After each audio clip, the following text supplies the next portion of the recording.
Que aí, Robertinho, mais um debate enviesado aqui no podcast Três Irmãos, né? Fala aí, meus irmãos, beleza? Exatamente isso. E aqui é tendencioso mesmo, você quer imparcialidade, vai lá pra Rede Globo, lá assim as coisas são corretas, são organizadas, são justas. Aqui não.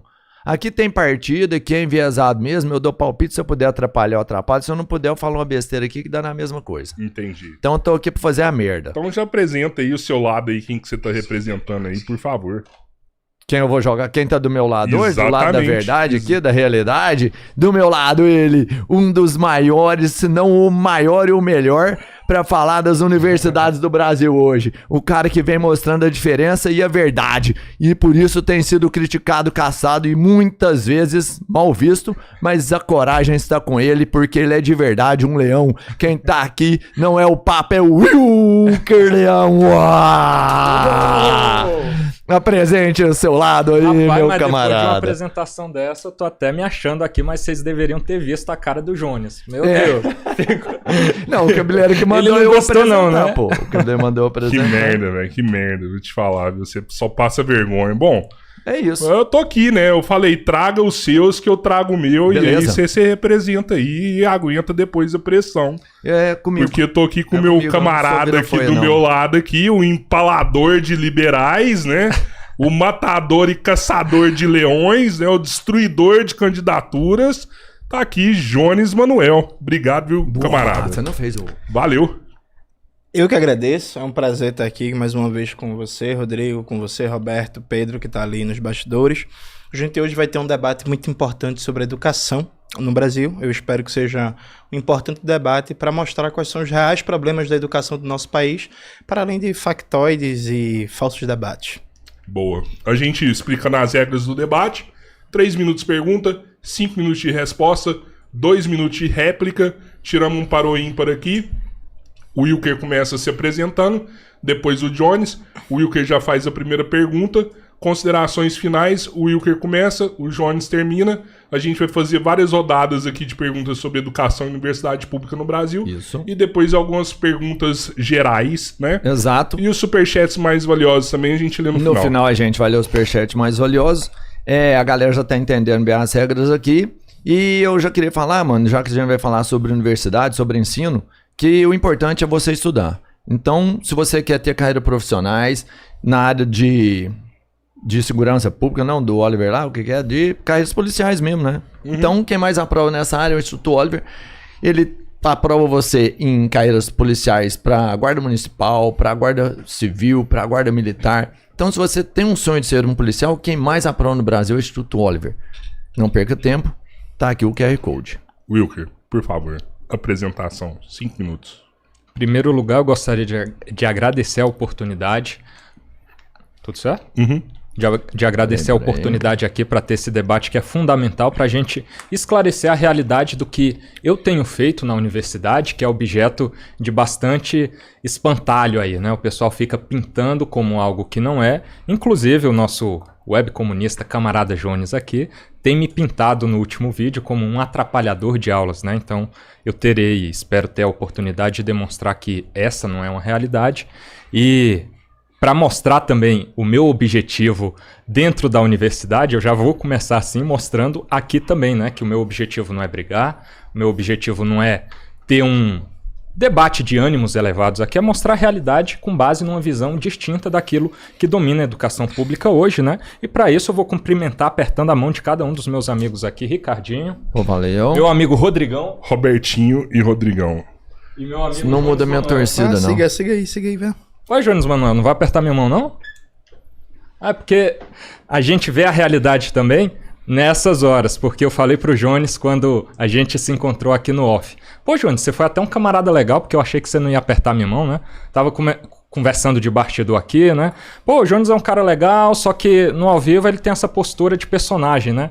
Então parece que a gente terá o personagem Jones, aqui a gente tava combinando até um fifinha depois, né? Mas o personagem entrou em ação no nível de me chamar de extremista ao mesmo tempo que é incapaz de apertar a mão de um adversário político no campo das ideias, o que deveria ser super saudável, inclusive no âmbito daquilo que a gente discute aqui, né? que educação são universidades, então já dá para ver qual que é o perfil, a personalidade de cada um. Eu sou um cara da paz, pacífico, amigo até com os inimigos, né, gentil, e esse é o tipo de postura que eu tenho na universidade também e sou atacado de não ter. Para quem não me conhece, contextualizando, né, meu nome é Wilker Leão, tenho um canal no YouTube onde eu divulgo as minhas interações, né? Eu não gosto de falar o conteúdo de aula, porque é a partir do conteúdo de aula, mas as minhas interações a partir do que acontece na aula.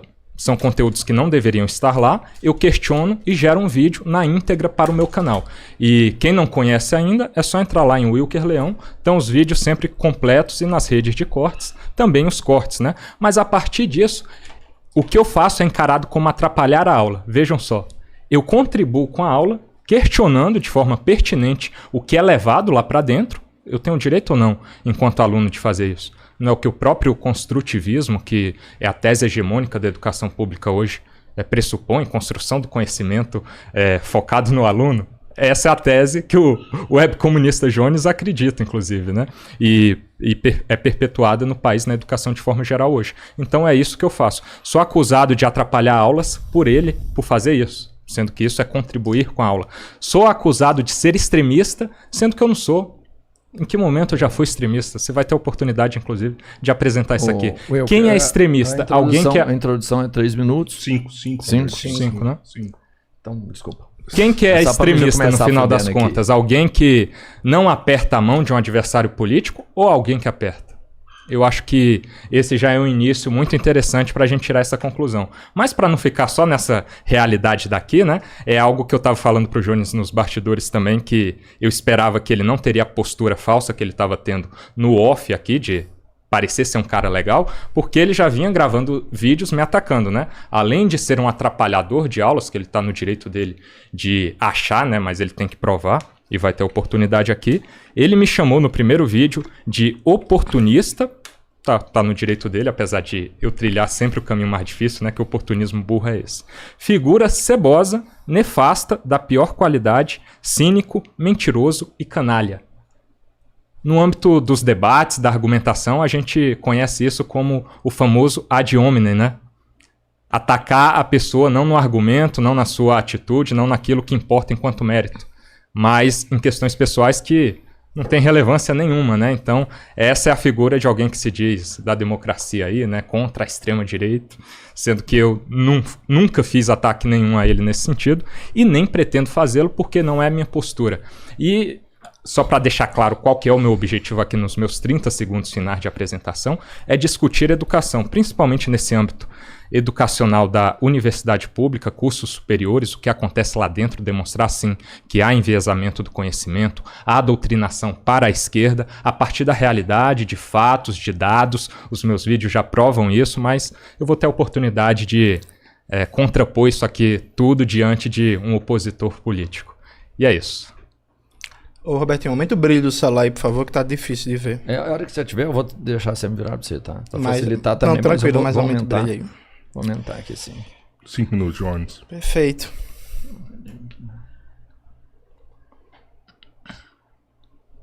Minha câmera é essa aqui, né, Pedro? Sim. Vamos lá? Gente, boa noite. É um prazer estar aqui com vocês hoje nesse debate sobre educação no Brasil. Quero agradecer a todos os trabalhadores e trabalhadoras, toda a juventude que está acompanhando esse debate. Quero mandar um abraço para todo mundo do DCE da UNB, o DCE Onestino Guimarães, que está fazendo a transmissão do debate. Mandar um abraço, inclusive, para meus camaradas da UJC, que vem realizando um trabalho imprescindível na defesa da universidade pública, na defesa da educação, contra todos os cortes, desmonte e precarização da educação. Meu nome é Jones Manuel, sou natural de Pernambuco. Sou formado em História, sou professor, fiz um mestrado em Serviço Social e agora estou fazendo doutorado em Serviço Social na UFAL. Atuo há mais de 10 anos como educador popular, participando de palestras, atividades por todo o Brasil, né? Já tive a oportunidade de ir em mais de 20 estados da federação, em mais de 400 cidades.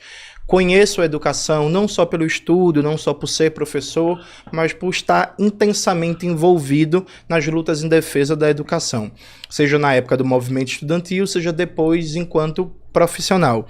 Tenho muito orgulho de ter contribuído com várias marchas, com várias lutas, com várias greves, com vários debates em defesa da educação pública, da educação de qualidade, das condições de permanência estudantil na universidade pública, na defesa do ensino, da pesquisa, da extensão, que a universidade pública brasileira seja um lugar de produção de ciência, tecnologia, um instrumento para a emancipação do nosso país e do nosso povo.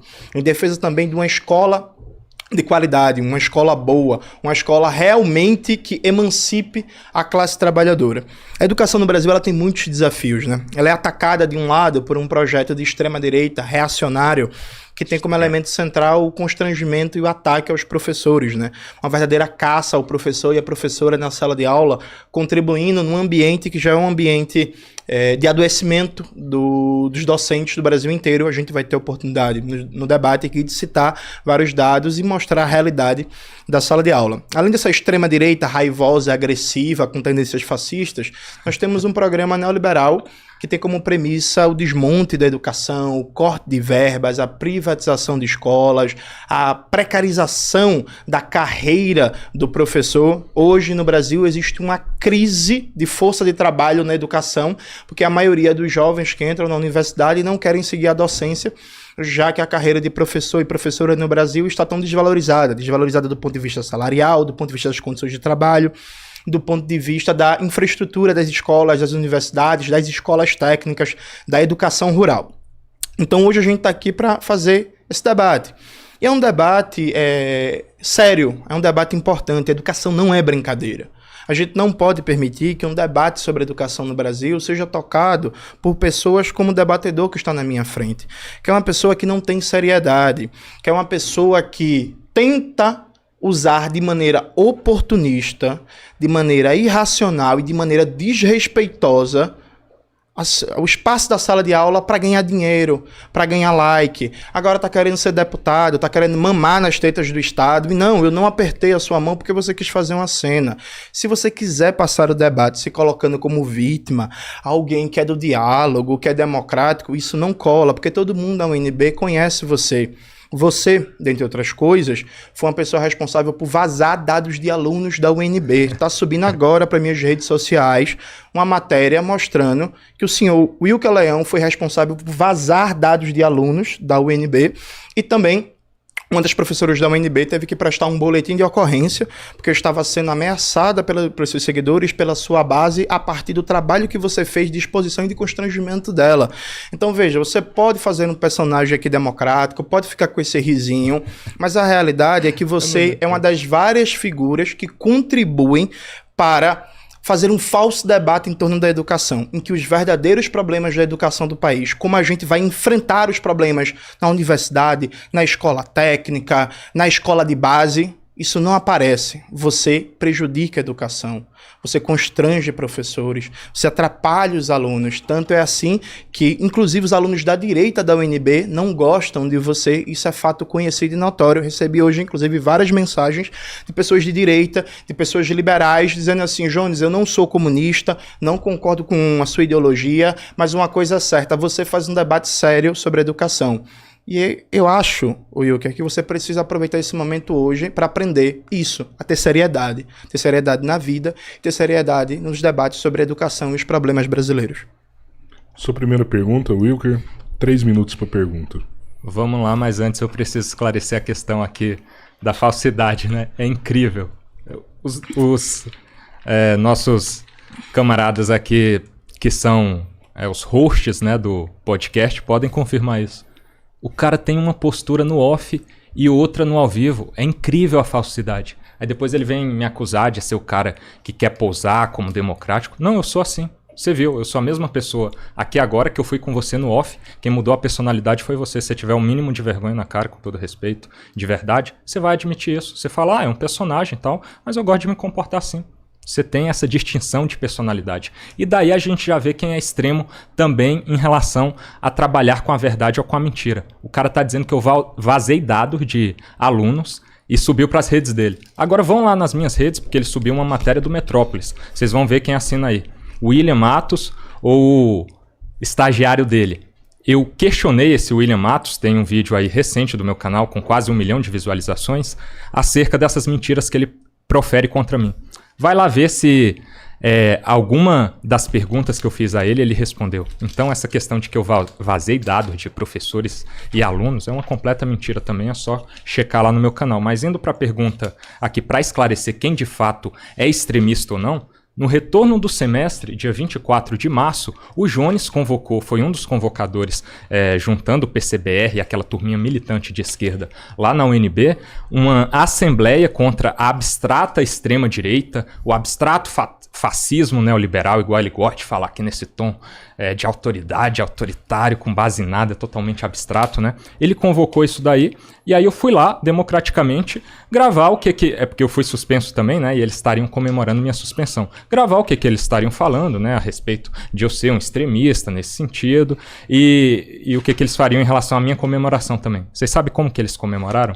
Vídeo no meu canal aí também. Me expulsando mediante violência, mediante crime, constrangimento ilegal. Vários militantes do PCBR, que é o partido que o Jones integra, e me retirando mediante esse crime. Boletim de ocorrência registrado, vários sendo processados. Inclusive, já adiantando a primeira pergunta aqui, Jones, você me ajudaria a encontrar os dados que eu não encontrei ainda desses seus camaradas que cometeram crime me retirando de lá mediante um movimento extremista? Você reconhece isso como extremista? Você se arrepende de ter convocado essa manifestação? Qual que é a sua postura em relação a esses seus camaradas de partido que agem contra alguém que você chama de extremista com extremismo, com violência? Eu gostaria muito que você esclarecesse, não fugisse dessa pergunta, porque é fundamental para a gente mostrar quem age com violência e quem é pacífico. Eu estou o tempo todo respeitando decisões sacanas das minhas suspensões e tal, e eles comemoram com violência. Esclarece para a gente aí se isso é extremismo ou não, Jones. 5 minutos, né? 5 minutos. Perfeito. Gente, como vocês podem perceber, o Wilker Leão ele não veio aqui para debater educação, porque ele não tem substância, ele não tem ideia, ele não tem proposta, ele não tem o que falar. O que ele tem para fazer, não sei se a câmera tá mostrando, é ficar dando risinho, fazendo debochezinho. E aí... Com todo respeito, claro. É porque sempre... Para meu tempo aí, por favor. Sempre que interromper, vamos já deixar isso esclarecido então. Sempre que tiver interrupção, enquanto você estiver falando, o Jones se mantém totalmente em silêncio.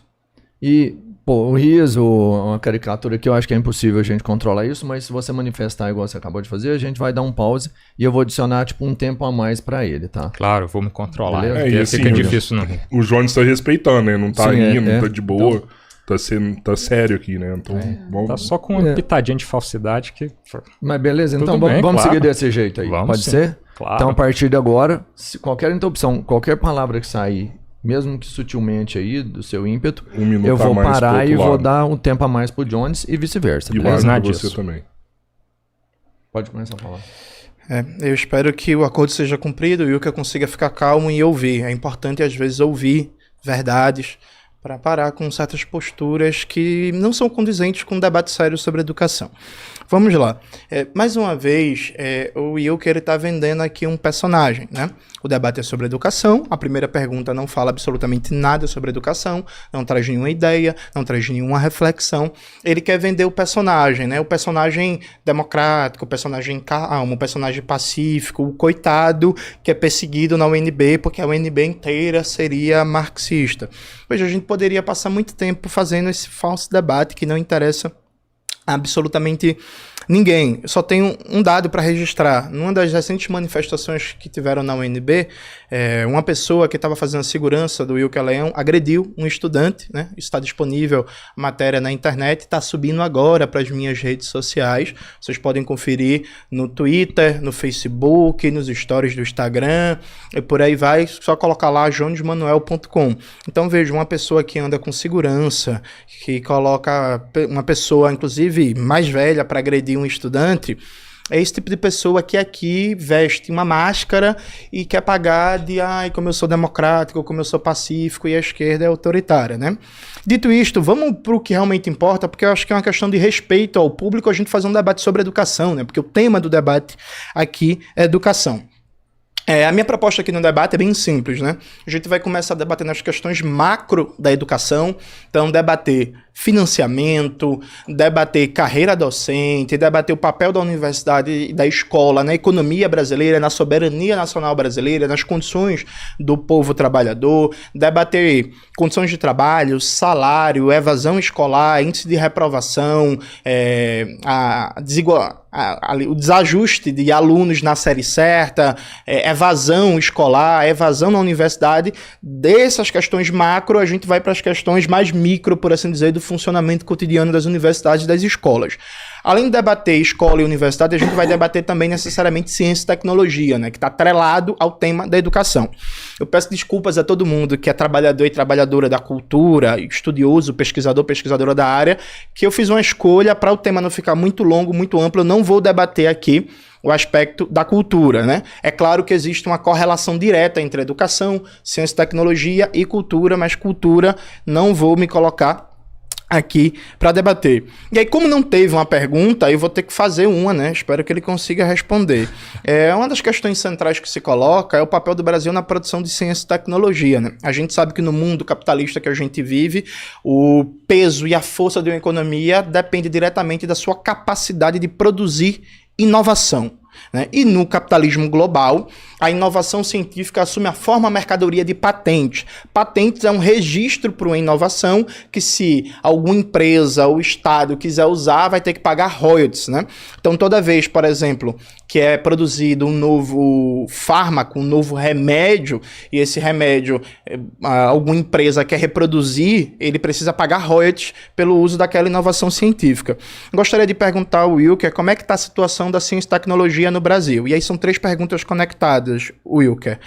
Quantas patentes registradas no Brasil são registradas por nacionais, por residentes, seja pessoas físicas ou pessoas jurídicas? Pode pesquisar no celular, começa a pesquisar. Quero perguntar também o orçamento do Ministério de Ciência e Tecnologia para 2025, se você acha que é um orçamento suficiente e necessário. E quero perguntar também, associado, né, por que o Brasil não está disputando a vanguarda tecnológica global da inovação junto com outros países como Estados Unidos, China, Alemanha, Finlândia e por aí vai. Então, qual é o peso dos residentes brasileiros no registro de patente, o orçamento desse ano do Ministério da Ciência e Tecnologia, se você considera suficiente, e porque o Brasil não é vanguarda na corrida tecnológica global, o que está diretamente associado ao papel das universidades, né? Evidentemente, espero que você consiga comentar o papel das universidades na produção de ciência e tecnologia no Brasil, nas universidades públicas. 2 minutos. É muito engraçado a gente ver se materializando diante de nós a realidade que muitas pessoas me apontaram. Pô, Wilker, não vai perder tempo com o Jones não, que ele é infinitamente menor que você e ele só quer transformar isso tudo numa deturpação da realidade com base em sofismas para controlar o debate a partir de narrativas que não se coadunam nem mesmo com a sua pergunta. Olha a pergunta que ele traz, totalmente fora da lógica de se discutir educação nacional e universidades públicas. Eu trouxe aqui o quê? Extremismo político, partidário e ideológico na universidade pública. Ele respondeu com base numa convocação que ele mesmo fez. O que ele está fazendo falando sobre respeitar regras? É porque fica difícil, se vocês tivessem visto aqui o que aconteceu antes e ver essa postura de personagem agora, não rir, mas vou respeitar. Tá, aqui acertamos uma regra, mas ele não cumpre sequer a regra de responder a pergunta e não criar uma pergunta no momento de resposta da minha pergunta. Ele está no momento de resposta dele. Aí ele quer criar uma pergunta achando que eu vou cair nessa idiotice. Olha o nível. Só que eu falei para as pessoas, né, que me disseram isso. Não, eu vou lá para mostrar a minha perspectiva, porque essa gente está muito acostumado dentro da sua bolha, como os nossos camaradas estão lá no DCE. Vê se tem alguém de direita lá, né, que o Johnny disse que tem gente de direita mandando mensagem para ele. Eu recebo pelo menos 5 pessoas falando comigo todo dia lá, né. Mas um abraço aí para os alunos do DCE, né, que eu desmascaro constantemente a face de vocês dentro da universidade, né, mas ele sequer responde a pergunta sobre o extremismo que ele mesmo convoca. e ele deturpa a realidade para fazer uma pergunta no momento que não é de pergunta, não respeitando as regras estabelecidas, que quer falar sobre eu descumprir regra, um personagem. Você é completamente falso, Jones, não esperava isso de você, mas até te falei lá, né? Pô, vamos ver, na hora do ao vivo a gente vê a verdade, a sua verdade é essa, né? Você não responde nada e agora você vai ter a oportunidade de fazer a sua pergunta e eu, como cumpridor de regras, responderei ela agora no momento correto, mas quando eu fizer uma pergunta, responda, por favor, você é capaz. 3 minutos, Jones, pergunta. Gente, veja, o Wilker, ele acabou de dizer que é fora de lógica falar sobre ciência e tecnologia num debate sobre educação. É realmente muito difícil, né? Vocês percebem uma lógica de atrapalhamento de aulas que não consegue apresentar nenhuma ideia que seja positiva para o debate brasileiro sobre educação. O Wilker, ele vai passar o debate inteiro fugindo das questões substantivas. Prestem muita atenção, por favor, que ele não vai responder em nenhum momento nenhuma questão sobre financiamento, sobre carreira docente, sobre o papel da CAPES, da CNPq, sobre o Plano Nacional da Educação, sobre lei de patentes, sobre educação infantil, sobre PPPs em escolas, enfim, todas as questões fundamentais que estão colocadas na educação brasileira, ele não vai responder, ele vai passar o tempo todo fazendo factoide e tentando girar o debate em torno da persona dele. Ah, não, porque eu fui na UNB e supostamente... Veja, sua questão foi respondida, seu segurança agrediu um aluno, já está nas minhas redes sociais, você continua com um risinho desesperado, e aí você vê que ele acaba saindo do personagem. Ele acabou de citar os estudantes da UNB, chamando de alunos, né? Fazendo um deboche com linguagem neutra, uma coisa totalmente desnecessária, não tem pra quê, sabe? Então, eu peço, inclusive você que é de direita, estou dialogando diretamente com você. Eu tenho certeza que você pode ser de direita, de centro, liberal, mas eu tenho certeza que se você tiver um filho, uma filha na escola, você se preocupa com a qualidade da educação, você se preocupa com a qualidade da escola, da merenda, com a situação da infraestrutura da escola, se tem refrigeração, se tem ventilador, as condições de trabalho dos professores. Eu tenho certeza absoluta que você, enquanto está no trabalho, quer seu filho e sua filha no lugar mais seguro e adequado possível. Então preste atenção, por favor, quem é que tem proposta, quem é que tem ideia, quem é que tem diagnóstico sobre os problemas na educação. Aí eu reforço a minha pergunta sobre ciência e tecnologia. São 3 perguntas conectadas, Wilker. Qual é, hoje, a situação da produção de patentes no Brasil, que é a forma mercadoria que assume a inovação tecnológica, né? Quantos residentes nacionais registram patentes, por quê, como e tal, comparado inclusive com outros países da América Latina. Acho que seria uma boa colocar isso, a situação do orçamento do Ministério da Ciência e Tecnologia. Você já recebeu uma fila aí pelo celular, talvez saiba a resposta.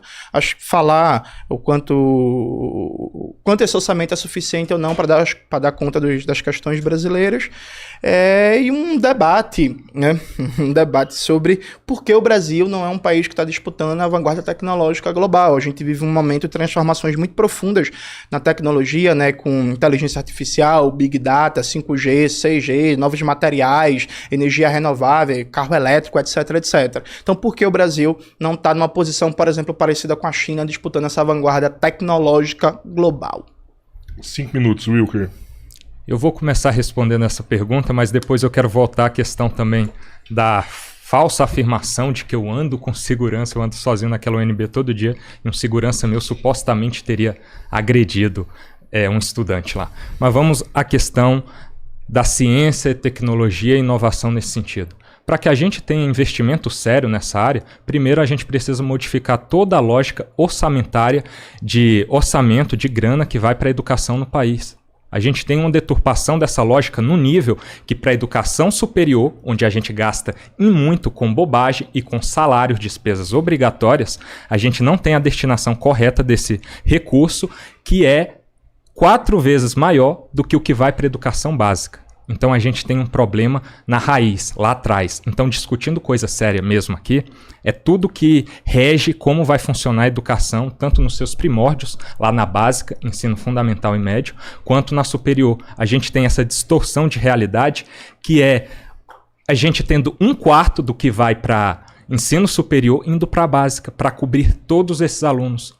idade infantil, adolescência, Brasil inteiro, sendo que a gente sabe que educação superior é oferecida só para alguns. Aí dentro dessa lógica que a gente tem 4 vezes mais de orçamento indo para a educação superior, a gente ainda não consegue produzir isso que você está falando, que é inovação tecnológica competitiva no país, com as grandes potências mundiais. Sabe por quê? Porque 90%, em média, lá na UNB é isso, do orçamento está comprometido com despesas obrigatórias, com salários, gasto com pessoal, energia e afins, mas principalmente para pagar pessoal, aposentadorias, pensionistas, e é nesse nível que está o nosso orçamento hoje. Então tem como a gente chegar a algum lugar em termos de investir onde realmente é preciso, desse jeito? Eu acho que é uma conclusão muito fácil de se chegar. É impossível. E na educação básica, então, falando de todas as questões que a gente vai poder adentrar aqui, que são problemas lá, mas que a gente tem tanto ideologicamente, a gente vai falar também, quanto nessa questão de apenas 1/4 para cobrir toda a educação básica, ensino fundamental e médio. Tem como dar certo esse país? Não tem em todos esses sentidos. Mas entrando aqui na questão agora do meu segurança, meu suposto segurança, ter agredido um dos alunos. Isso não é deboche, isso é respeito para com eles. Vai ver a chamada do próprio DCE aí. Eu não vou falar pro meu assessor colocar lá no meu Instagram, subir nas minhas redes. Sabe por quê? Porque eu não tenho assessor. Trabalho sozinho. Eu dou a cara a tapa, eu não faço nem convocação de militância, igual deve estar uma barulheira desesperada no chat aí, porque eu sou verdadeiro e ajo sozinho na cara e na coragem. É assim que eu sempre ajo. Aí quando fazem manifestações contra mim, como foi aquela designada Assembleia Antifascista, para me combater, como se eu fosse um grande fascista. E aí eu avisei isso nas minhas redes no dia anterior, deve ser o episódio 20 do meu canal, vocês podem entrar lá e ver com seus próprios olhos, que eu iria lá para me defender e registrar o que estaria acontecendo. 50 pessoas voluntariamente foram lá se juntar a mim para prezar pela minha incolumidade física, vamos chamar assim, né? Pela minha segurança. Foram lá fazer voluntariamente mesmo. Pessoas que eu não paguei R$1, eu nem chamei, foram lá se manifestar ao meu favor. Isso tudo está registrado no episódio 24 do meu canal. Mais de 1 hora de vídeo na íntegra. Qualquer um pode escolher ver um corte manipulado nas redes do Jones, aí a partir de uma matéria do Metrópolis, que eu já refutei o jornalista que produziu a matéria também. Tudo isso está no meu canal. Aí você escolhe tirar suas próprias conclusões. Acreditar em uma pessoa, que eu não vou colocar os nossos hosters aqui na saia justa não, mas um cara que atrás das câmeras é de uma falsidade ímpar, ele age como se fosse seu amigo. Aí na frente é isso daqui, um personagem completo que gosta de deturpar a realidade a partir de cortes já numa malícia, né? Tem um assessor aqui, tem a militância ali, só que não consegue ter o engajamento que o cara sozinho tem. E precisa vir aqui passar por isso, né? Mas tudo bem. Falando sobre realidade mesmo, de violência, cita uma vez que eu tenha agredido alguém, uma vez que eu tenha sido extremista com alguém. Eu citei aqui várias. Estou citando incoerência, estou citando ele convocando extremistas para me retirarem lá mediante um crime. Constrangimento ilegal é um crime, artigo 146 do Código Penal. Eles estão respondendo penalmente por isso, criminalmente. E o cara não tem a humildade sequer de falar, pô, realmente a gente errou ali, não era para ter agido daquela forma, são jovens comunistas, revolucionários, cheios de sentimento. E aí eles foram violentos ali, mas pô, eu gostaria de pedir desculpa. Teria essa oportunidade, não teve. Aí cada um tire suas próprias conclusões acerca de atitudes, né? Tanto de tratar do mérito, quanto da forma de comportamento dentro da universidade. É assim que eu me comporto e é assim que ele se comporta. 2 minutos, Jones. Não era 3? No 3 é pergunta, né? 2 tá, é réplica. perfeito. 352.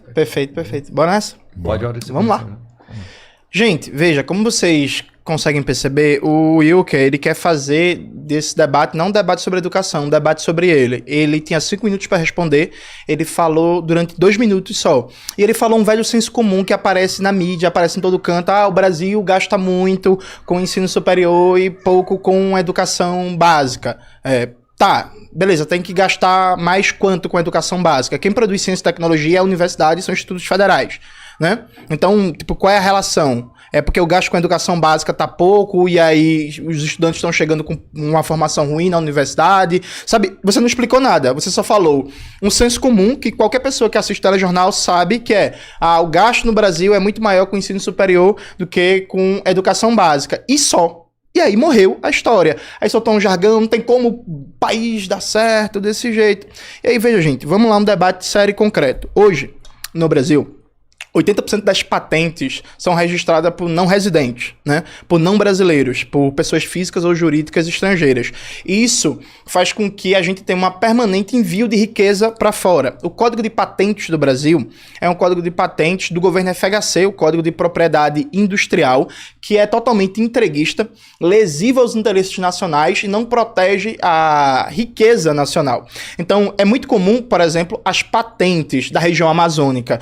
Na área de fármacos, a maioria das patentes está na mão de empresas dos Estados Unidos, da China, do Japão e da União Europeia. Então, o Brasil é o país que menos tem patentes de fármacos registrados a partir de descobertas na região amazônica. Essa é a situação do nosso país. A gente tem um problema aqui na produção de ciência e tecnologia. Eu vou continuar falando disso no próximo bloco para expandir, já que o Wilker não conseguiu dar nenhuma contribuição sobre o tema, e é um tema muito importante para o nosso país, eu vou continuar falando e desenvolvendo mais a reflexão. Lembrar a galera aí para dar o like na live, a gente tá aí com mais de 20 mil pessoas ao vivo e só tem 6 mil likes. Então vamos dar like aí pra gente bater 30 mil logo e entregar. Se inscrevam no canal, Exatamente. Se inscrevam pra gente crescer aí também. Wilker, sua pergunta. 3 minutos. Vamos lá, uma questão fundamental que a gente tem que tratar aqui, e é por isso que eu estou aqui, porque eu sou a cara desse movimento hoje, é a doutrinação universitária. É um enviesamento do conhecimento que é base para todas as nossas aulas, geralmente para a esquerda, direcionados nesse sentido.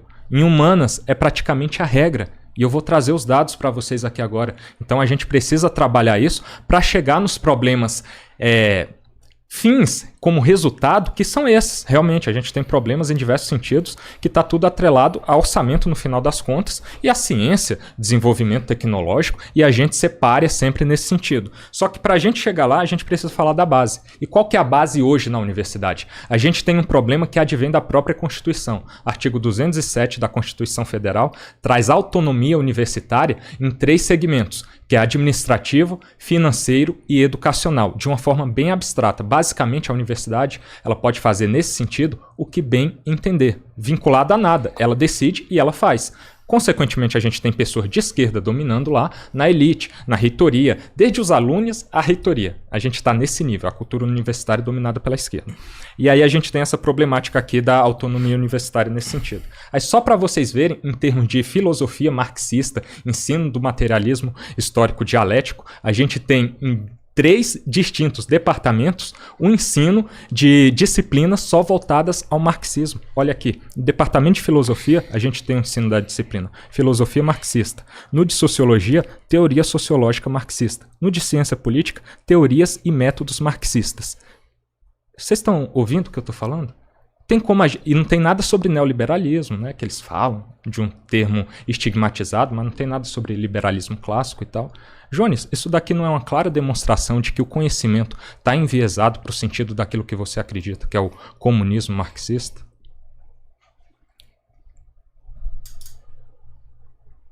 Cinco minutos, Jones. Tá, vamos lá.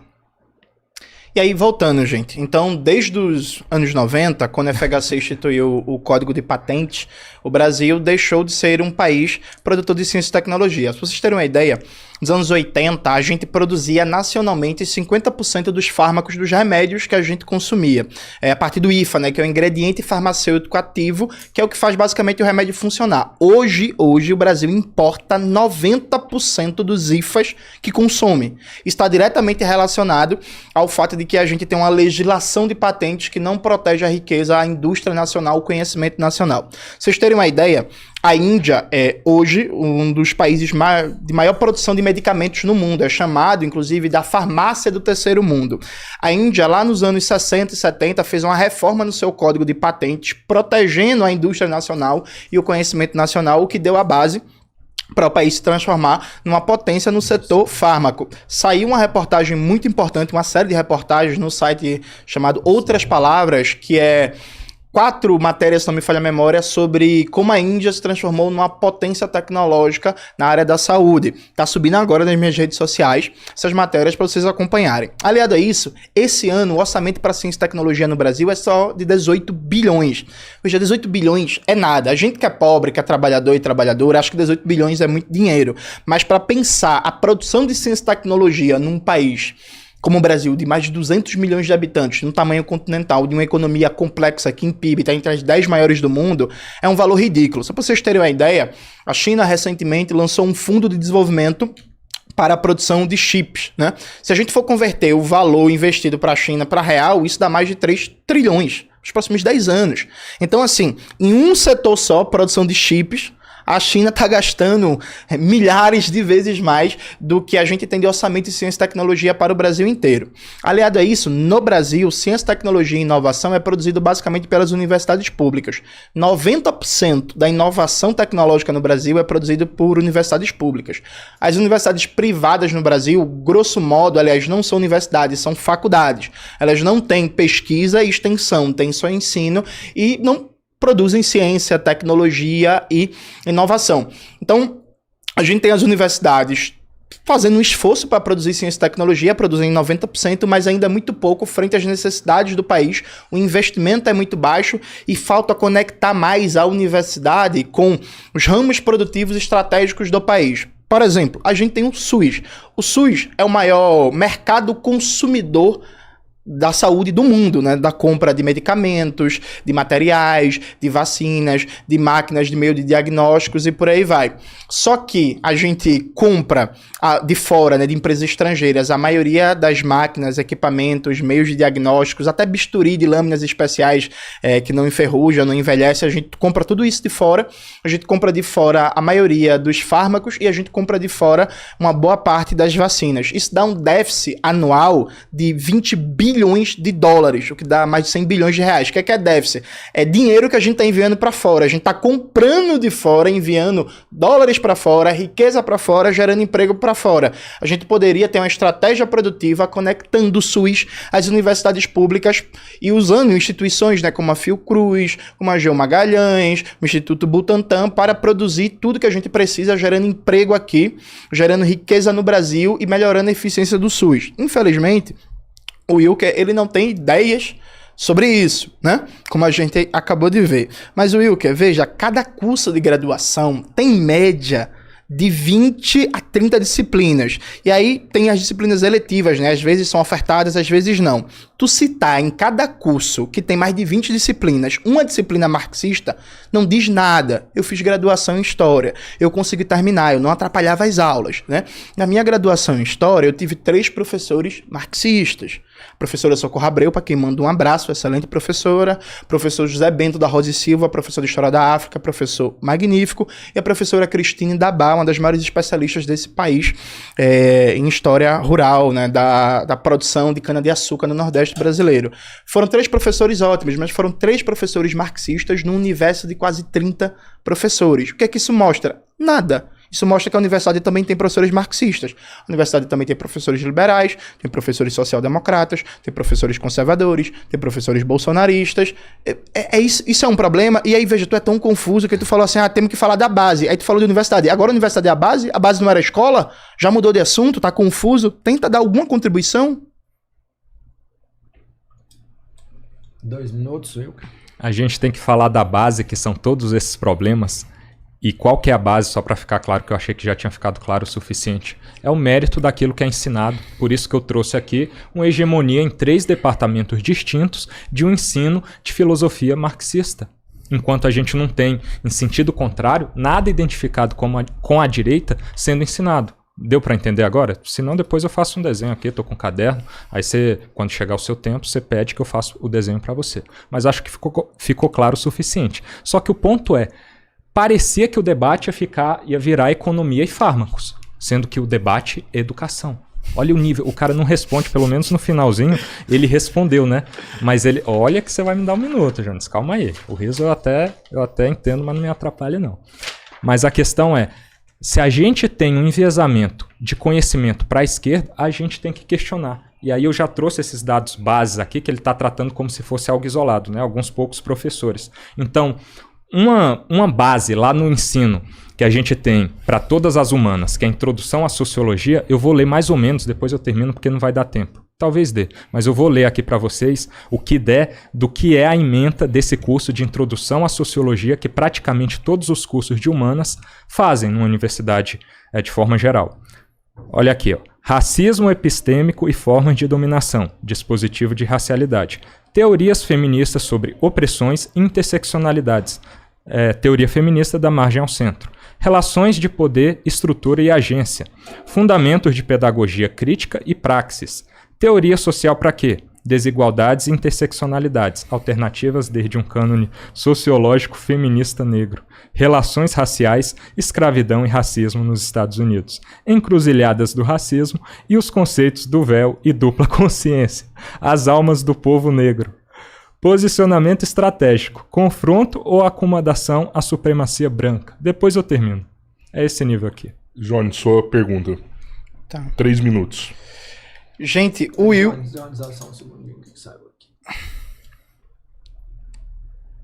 Pode ir. Gente, o Wilker, ele ficou triste porque eu falei de economia e fármacos. Você vê o nível da pessoa.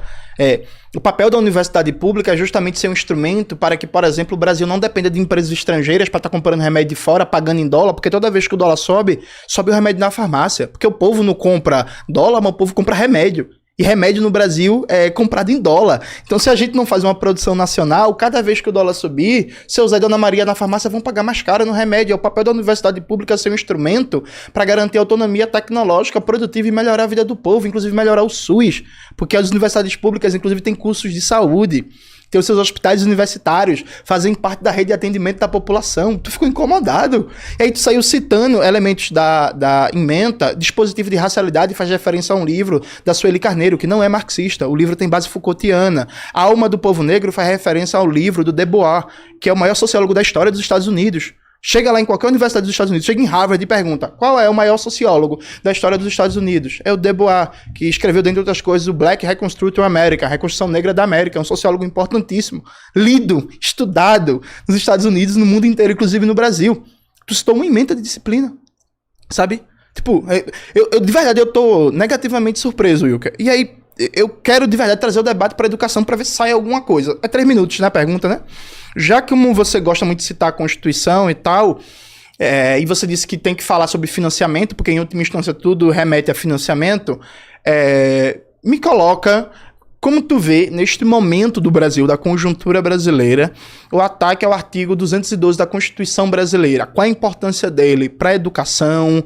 O que é que você acha da posição recente do governo Tarcísio de Freitas? O que é que você acha, inclusive, da posição do governo Lula, do ministro Fernando Haddad, em relação ao artigo 212 da Constituição brasileira? Se você não souber, eu posso esclarecer para você. É o piso constitucional da educação, já que você balançou a cabeça. O piso constitucional da educação. Então, queria que você me dissesse qual é a sua opinião, como é que você vê o papel do piso constitucional no financiamento da educação, nos 3 níveis, e a sua posição frente aos ataques que a gente está vendo, né, ao piso, frente a governos tanto ditos progressistas como governos de direita, como o do Tarcísio de Freitas. Por favor. Agora, Wilker, de verdade, assim, não fala de tu, velho. Tá difícil, assim, sabe? Tu fala até de engajamento. Eu tenho mais engajamento que você. Parabéns, Wilker. Parabéns. Mas tenta, por favor, fazer um debate sobre a educação, extrair alguma ideia, alguma contribuição, porque isso é questão de respeito com quem está assistindo a gente, com quem se programou, com quem parou e quis vir aqui hoje para assistir um debate sobre educação. E tá faltando educação nas suas falas. 5 minutos, Wilker. Vamos lá que essa daqui vai ser boa. É incrível como você é dissimulado, Jones. Você fala sobre respeito ao público, ao mesmo tempo que você diz que eu balancei a cabeça, reconhecendo, teoricamente, que eu não conhecia qual seria o artigo 212. Você mente descaradamente, você não tem nem vergonha, tá todo mundo vendo, cara. Você trabalha tanto com a realidade de internet que você deixa até a gente constrangido aqui, no sentido de, meu Deus, ele tá fazendo isso mesmo? Esse é o nível do cara com quem eu tô debatendo. Eu realmente esperava mais de você. Esperava decência, esperava até humildade, eu esperei de você. Eu esperei uma postura diferente da que você está tendo. Mas para a gente falar do que importa em relação àquilo que ele deturpa a realidade, é preciso que eu esclareça o que eu quis dizer com a apresentação dessa ementa aqui. Não é no sentido de que esses sociólogos não sejam importantes. Eu jamais vou diminuir alguém no sentido daquilo que ele produziu academicamente e eu estou chegando no lugar para aprender. Só que o que a gente identifica aqui? Que são acadêmicos vinculados à esquerda e não tem nada vinculado à direita aqui nessa ementa. Esse é o problema. Eu nunca tive problema algum com a universidade ter um ensino de questões marxistas, inclusive. Tem que ter mesmo. A gente tem que entender como que funciona. Só que qual que é o problema? A gente não ter o contraponto a isso. A gente não ter um entendimento que possa ser mais vinculado com o pensamento antagônico, até para que os alunos que pensam dessa forma, antagônica ao status quo que domina lá a universidade, possam se sentir à vontade e representados também. Ou será que não há nenhuma produção nesse sentido? Que a gente sabe que ela é em menor grau, né, porque não há uma abertura no espaço acadêmico para isso, mas ela ainda assim existe. Só que por que não se dá abertura para isso? É porque toda a tese que eu estou apresentando a todo tempo se confirma em tudo que eu estou falando aqui. Não há esse espaço para que pessoas de direita estejam lá, e aí ele quer fazer pouco da minha condição aqui, de que eu estou suspenso e posso não conseguir terminar a faculdade. Jones, antes de começar a me perseguir, a minha média era SS lá. Eu tinha um índice de rendimento acadêmico, o IRA, que a gente chama, de 4,95 de 5. Isso é 9,9 na concepção comum que a gente tem de 10. Eu era e continuo sendo um ótimo aluno, só que não querem me deixar estudar. Lembram daquela comemoração que eu disse violenta da turma do Jones? A minha suspensão na universidade terminou sábado agora. Aí eu tive aula segunda, terça, hoje eu não pude ir, né, porque estou aqui. Mas segunda e terça, vocês sabem o que os professores fizeram? Cancelaram as aulas para todos os alunos porque eu estava apto a retornar, tentando me perseguir de novo para acabar com a minha possibilidade de estar em sala de aula. É essa realidade que eu vivo representando muitos. Isso daqui que eu falo e não exponho é justamente para proteger essa galera. Mas se vocês vissem o tanto de gente que fala comigo todo dia naquela universidade dominada pela esquerda, se sentindo representada por mim, é um negócio assim de dar esperança. No sentido de, tem muita gente aqui que não concorda com isso, só que não tem oportunidade para se abrir e vem falar no off comigo e se vê representado em mim.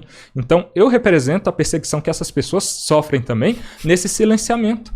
Elas não podem sequer se sentir à vontade para questionar em sala de aula, para ingressar futuramente numa pós-graduação e produzir conteúdo, teoria sociológica, por exemplo, para poder constar numa ementa dessa. Aí esse é o nível de absurdo que a gente não tem o espaço para fazê-lo. Aí só para completar aqui, que eu preciso terminar para vocês verem o nível de como eu não estou mentindo, é nenhum texto, não estou criticando nenhum desses sociólogos aqui, mas nenhum desses textos tem alguma ideia vinculada com concepção de direita. Olha aqui, continuando. Encruzilhadas do racismo e os conceitos do véu e de dupla consciência, as almas do povo negro. Posicionamento estratégico, confronto esse daqui eu já li. Eurocentrismo e ideologias coloniais e raciais. Discurso sobre o colonialismo. Sociologia, nova direita e disputa de hegemonia político-criminal. Ideologia punitiva e praxis antipunitiva. Fundamentos do materialismo histórico dialético. Aqui a gente já começa marxismo. Se quiser mudar o mundo, um guia político para quem se importa. Estimulando um pensamento revolucionário, né? Mudar o mundo por meio da revolução socialista. Contexto histórico intelectual do surgimento do materialismo histórico dialético. Marxismo em relações de classe, Manifesto Comunista, Limites e Grandeza Teórico-Prática, Atualidade do Método Marxista, Filme O Jovem Marx, Marxismo, Feminismo e Interseccionalidades, Marxismo, Política e Ideologia, Marx e Marxismo e o Comunismo, O Problema do Negro, o Marxismo e o Problema do Negro, Karl Marx e o Problema do Negro, Franz Fanon e Anticolonialismo. E eu não terminei ainda, mas já acabou meu tempo, para vocês verem. Johnny, sua réplica, 2 minutos. Gente, de verdade, assim, é muito difícil, porque o sujeito, assim, eu não quero faltar com respeito com ninguém, mas quase dá pena. Ele pegou 3 emendas de disciplina, cada curso tem mais de 20 disciplinas, né? Se você juntar o número de disciplinas, de cadeiras, como a gente fala na universidade, que a UNB tem, vai dar mais de 1000 cadeiras, porque tem uma porrada de curso. Ele pegou 3 emendas, e tá dizendo que a universidade é marxista a partir de 3 emendas. Sabe? É isso. Sabe o que é que significa de cada... Essa ementa que ele leu agora, a bibliografia, ela não representa nem sequer 10% do curso. Porque são mais de 20 disciplinas. E ele não respondeu. É impressionante. Wilker, você vai ter a oportunidade de ter uma aula que você não pode interromper. Veja, o artigo 212 da Constituição fala do piso constitucional da educação, que diz que 18% da receita corrente líquida de impostos arrecadados no Brasil tem que ir para a educação. O que é que isso significa? Na Constituição de 88, a ideia era tentar fazer saúde e educação política de Estado, a despeito do governo do momento. Então, todo governante, na esfera federal, na esfera estadual, na esfera municipal, tem que aplicar no mínimo 18% do que arrecadou de impostos em educação. Esse piso constitucional da educação, que é fundamental, que é responsável pelos poucos avanços que a gente teve nos últimos anos, ele vem sendo atacado. O Tarcísio de Freitas atacou agora em São Paulo, o Romeu Zema em Minas Gerais está querendo atacar também o piso constitucional da educação, o Fernando Haddad, no Ministério da Fazenda do governo Lula, está querendo atacar também o piso constitucional da saúde e educação, porque ele é incompatível com o novo teto de gastos. Então tem uma ameaça aqui no Brasil inteiro, há uma conquista da Constituição de 88, conquista da classe trabalhadora, dos educadores e educadoras de todo o Brasil, que é garantir que saúde e educação sejam políticas orçamentárias de Estado. Isso é um tema fundamental para quem se preocupa com a educação, e é uma pena que o Wilker, mais uma vez, não conseguiu falar nada sobre o tema. 22 mil pessoas na live e a gente não chegou nem a 10 mil likes, então dá o like aí. E a galera que tá no Spotify, obrigado por estar ouvindo a gente aí também. Wilker, sua pergunta. 3 minutos. Vamos lá, engraçado que ele disse que eu não consigo responder nada vindo da boca do cara que foge de todas as perguntas que eu faço e provavelmente vai fazer agora num contexto mais específico que ele vive atualmente, que é a pós-graduação, ser doutorando, né, em serviço social. E esse é um dos principais problemas que a gente tem hoje dentro do ambiente acadêmico universitário, é a pós-graduação. A inacessibilidade para pessoas que não se coadunam ao status quo, pensamento dominante de esquerda. Só para contextualizar, a pós-graduação se configura como o mestrado e doutorado, pós-doutorado, uma via de regra, é isso. A gente tem um ensino ali de como construir um material acadêmico que vai servir de base para os ensinos futuros que vão basear graduações. É basicamente isso que eu estou lendo para vocês aqui, que compõe a ementa. Isso se produz lá no âmbito da pós-graduação. Aí a gente tem essa configuração tão subjetiva na forma de acesso, que eu vou ler o edital para vocês aqui do curso do próprio Jones, que impossibilita que qualquer pessoa que não seja vinculado a esse pensamento dominante lá, ingresse no curso. Olha só para vocês verem o nível aqui do que é o edital do curso de Serviço Social, da pós-graduação em Serviço Social, que o Jones está fazendo lá na Federal de Alagoas. O edital, ele prevê lá no item 5, os critérios para admissão ao programa de pós-graduação. O quadro 2 desse item mostra que são 4 etapas que comporão os critérios avaliativos ali para selecionar os aprovados. A etapa 1 é a homologação da inscrição. A 2 é a análise do projeto de dissertação tese pela banca. A 3 é a entrevista oral dos candidatos aprovados nas etapas anteriores. E a 4 é a análise do currículo do candidato. Vocês notaram uma coisa importante aqui? A falta de critérios objetivos, tipo uma prova escrita, é um projeto de dissertação na amizade ali, né, num tema que eles chamam de capacidade docente, que você tem que se vincular ali a linha de pesquisa com base na capacidade docente, que são temas ali predesignados já, que são de esquerda. Isso não vai dar tempo para contextualizar para vocês nesse meu momento agora, mas eu vou terminar no final. Vocês vão ver que é um nível de esquerdismo, parecido, na verdade, com aquela ementa que eu apresentei para vocês de introdução à sociologia, que é impossível qualquer pessoa que produza conhecimento em um sentido distinto desse, ingressar nessa pós-graduação. Então, quem que vai entrar? Só as pessoas que já estão alinhadas a esse pensamento. Como que a gente vai ter uma produção que divirja disso? Respeitada no âmbito da academia, analisada pelos pares. Os pares são de esquerda. Eu vou mostrar para vocês quem compõe essa banca aqui. Não é o CESP, não é o SEBRASP, não é a FGV. São os professores do departamento. Me diz se há justiça nisso. Há justiça nisso, Jones? É possível alguém que pensa diferente disso ingressar num curso de pós-graduação como esse? 5 minutos, Jones. Gente... Ele acabou de reclamar que são os professores da pós que compõem a banca da pós. Mas todo programa de pós-graduação são os professores do programa de pós-graduação que compõem a banca. Normalmente tem rodízios, né? Porque o número de professores é muito maior na pós do que o número de professores que compõem a banca. Mas os professores que dão aula na pós-graduação é que compõem a banca de pós-graduação. Os modelos de aprovação do mestrado e doutorado, os departamentos eles têm autonomia. Então, alguns departamentos têm provas, outros não. Eu fiz serviço social, mestrado na UFPE. Lá tinha prova e análise de projeto. Na UFAL não tem prova. Tem só análise de projeto e defesa do projeto. Não é a dissertação, é um projeto de doutorado, Wilker. Você escreve um projeto de doutorado, tem um edital com as regras, o projeto é avaliado e depois você defende. Se você tiver algum problema com a avaliação, você entra com recurso. Tem no edital todos os critérios formais que o projeto precisa atender. Só atender os critérios formais que você é aprovado, Wilker. Tipo, e aí veja, gente... ele vai passar a noite inteira com isso. Veja, serviço social é um curso historicamente mais à esquerda no Brasil. Isso é um fato. Se ele for pegar, por exemplo, a ementa dos cursos de pós-graduação na economia, vai estar lá um bocado de autor neoclássico. Aí a universidade é toda liberal. Por quê? Porque nas pós-graduação de economia, você lê um bocado de autores neoliberais. Isso...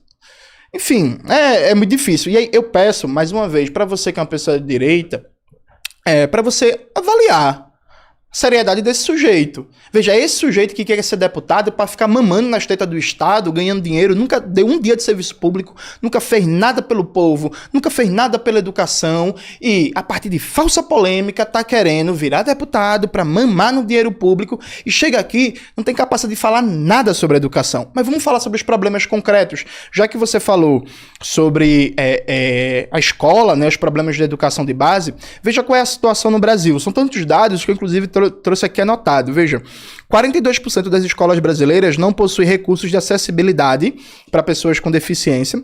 46% das escolas brasileiras possuem inadequações aparentes nas entradas e nas salas de aula. 79% das escolas brasileiras possuem inadequações nas condições de limpeza. Mais de 7% das escolas não possuem fornecimento regular de água e mais de 66% das escolas foram observadas inadequações aparentes no armazenamento de alimentos.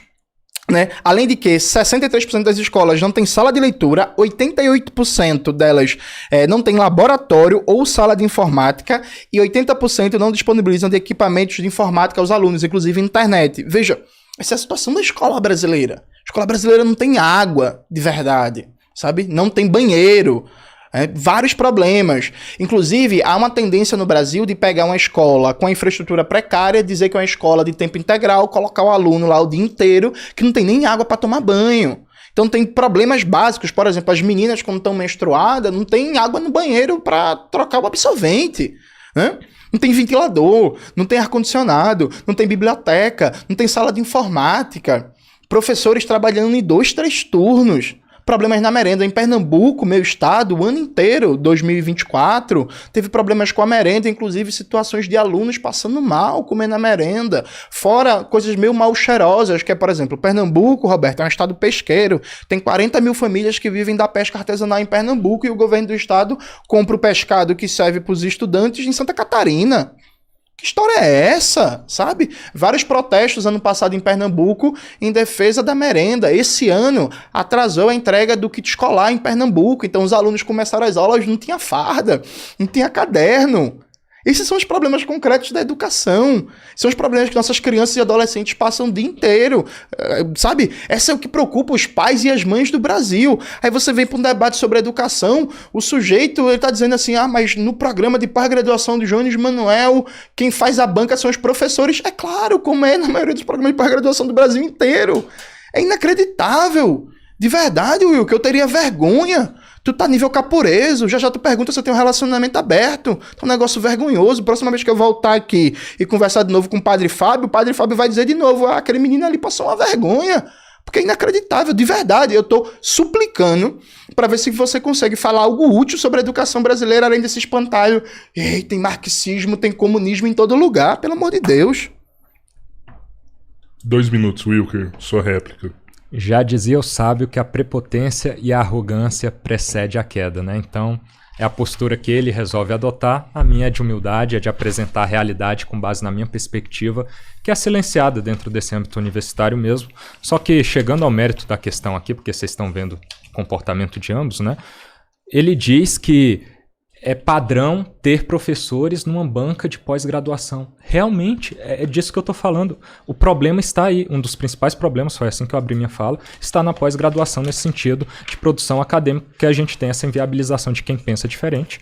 Chegar lá, entrar lá. Não é óbvio isso? Eu não li para vocês aqui. Talvez nem dê de ler o resto, porque eu tenho que tratar do óbvio aqui, né? Como que deveria ser? Essa que é a questão. Estou apresentando uma solução. Um concurso público. Porque a modalidade de administração pública para você ingressar em qualquer coisa deveria ser aos moldes de um concurso público. Por isso que eu citei aqui o CESP, a FGV, porque geralmente é assim um concurso público, né? Você pega uma banca de fora, tecnicamente imparcial ali, que vai fazer uma avaliação de alguém que vai ingressar, por exemplo, no governo federal, no Ministério da Economia. Você acha que se você colocasse os membros lá, os funcionários do Ministério da Economia, ia acontecer o quê? Fechada, igual é nos programas de pós-graduação, e por isso muitas pessoas lá, como o Jones, estão lá. Não necessariamente, não vou nem fazer um juízo de mérito, porque eu não li nada dele, mas não necessariamente é por causa da sua capacidade, porque não dá para avaliar objetivamente. Você está entendendo? E aí ele diz também, querendo me atacar na subjetividade aqui, que eu nunca cumpri um dia de serviço público. Você já cumpriu em quê, Jones? Porque eu servi por 8 anos o Exército Brasileiro. Paguei muita flexão lá. Se fala também sobre capacidade física, né? Depois a gente pode pagar umas flexões aqui, ver quem faz mais, né? Mas 8 anos de serviço na caserna. Você já cumpriu servindo o seu país? Esse é o meu histórico. É bizarro, né? Você ter que ouvir assim de um cara como o Jones, que fica propagando comunismo aí nas universidades, na web, né? Falar sobre alguém que já ralou tanto como eu. 5 minutos, Jones. Não, sua pergunta, desculpa, sua pergunta. Tá. 3 minutos você perguntar. Foi mal.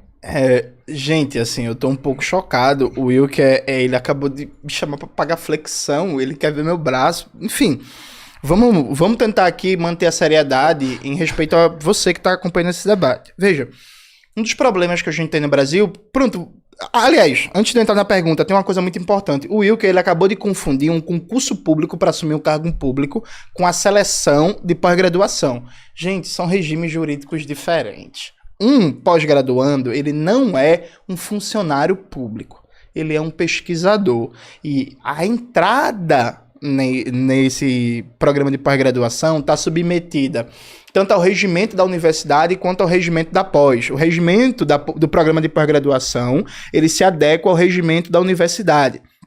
Então, sim, gente, é diferente a entrada num programa de pós-graduação e um concurso público para ser trabalhador da Petrobras, para ser trabalhador do Ministério do Planejamento, para ser trabalhador da Caixa, do Banco do Brasil.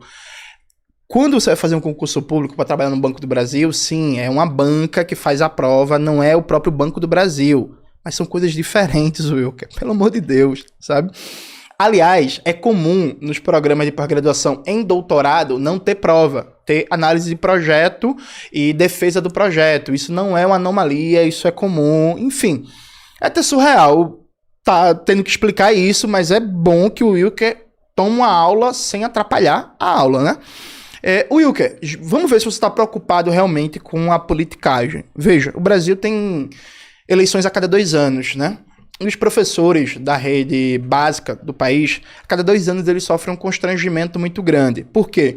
Está crescendo o número de professores em contratos precários e não em concurso público. O professor em contrato precário, a média é um contrato de 1 ano ou 2 anos e que ele não tem estabilidade, ele não tem plano de cargos e carreiras, ele tem salário menor, ele pode ser demitido a qualquer momento, ele fica sob pressão permanente para ver se o contrato vai ser renovado ou não. O que acontece em cada eleição?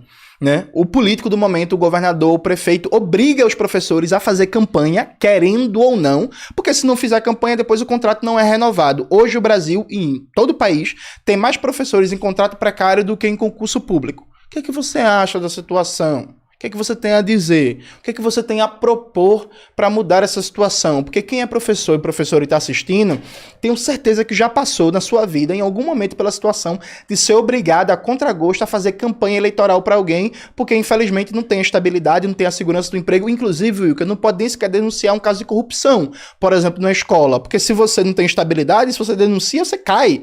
O contrato você é botado para fora.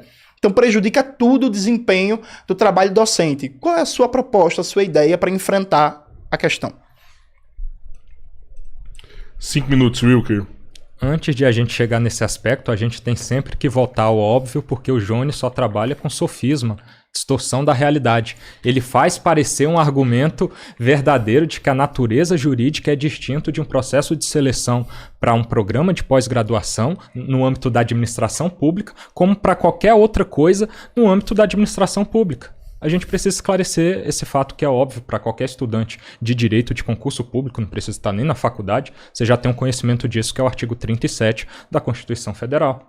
São os princípios da administração pública, cujo um deles é impessoalidade, publicidade.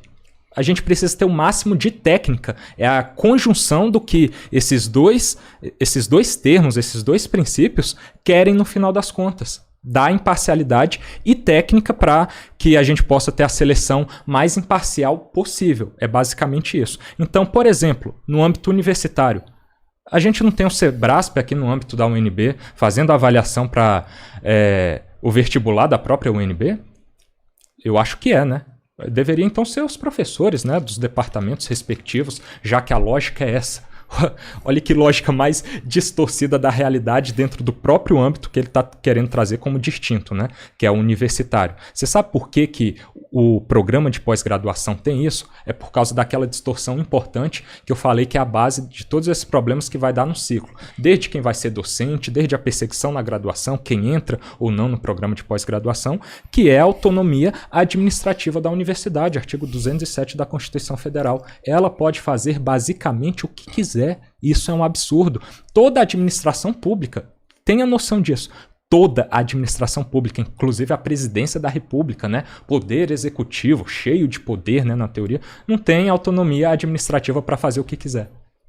Vocês estão vendo o nível? A universidade pode fazer o que quiser administrativamente. Tipo, vou ter que falar de mim novamente, porque demonstra essa realidade também. Me perseguir com base em nada, deturpando toda a realidade do que é o processo administrativo que ela própria estabeleceu em norma.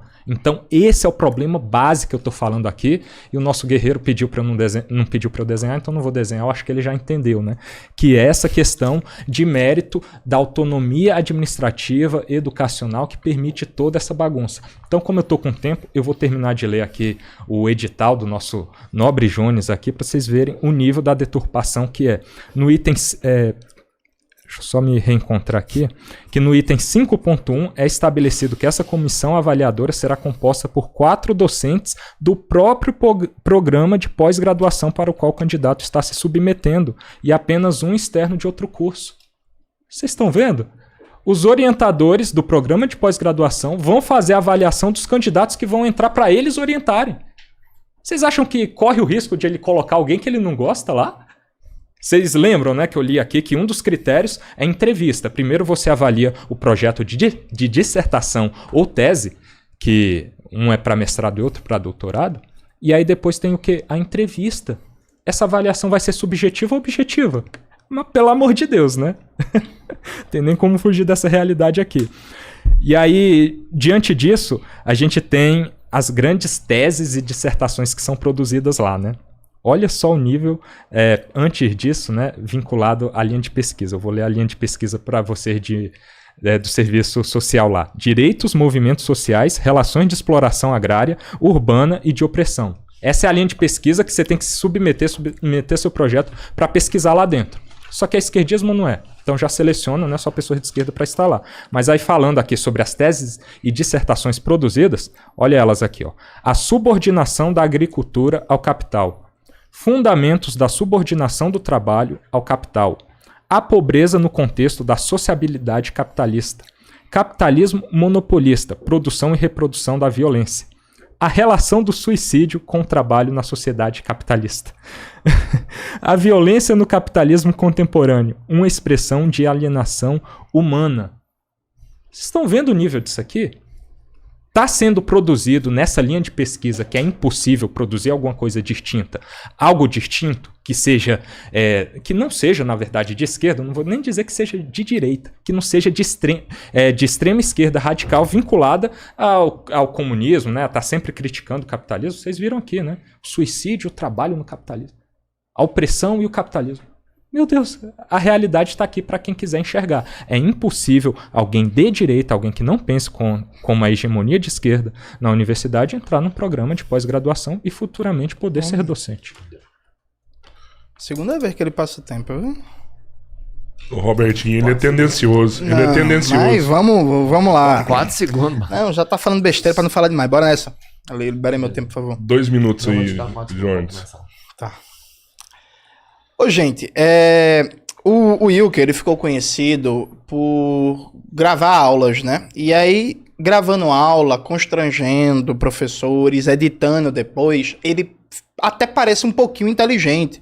Eu esperava, inclusive, mais sagacidade, mais capacidade de raciocínio rápido e tal. No ao vivo, como não dá pra editar, a gente vê quem é o Wilker Leão. Ele fica falando dele e tal. Ele comete uns absurdos. Ele falou agora do vestibular. Gente... Antes do Enem, era comum cada universidade ou ter sua própria instituição para organizar o vestibular ou contratar instituições de fora. Tipo, na UFPE, antes do Enem unificar, era a Covesta que fazia o vestibular, na USP e tal. O vestibular é diferente do ingresso e pós-graduação. São modalidades de ingresso diferentes. Sempre foi assim no Brasil.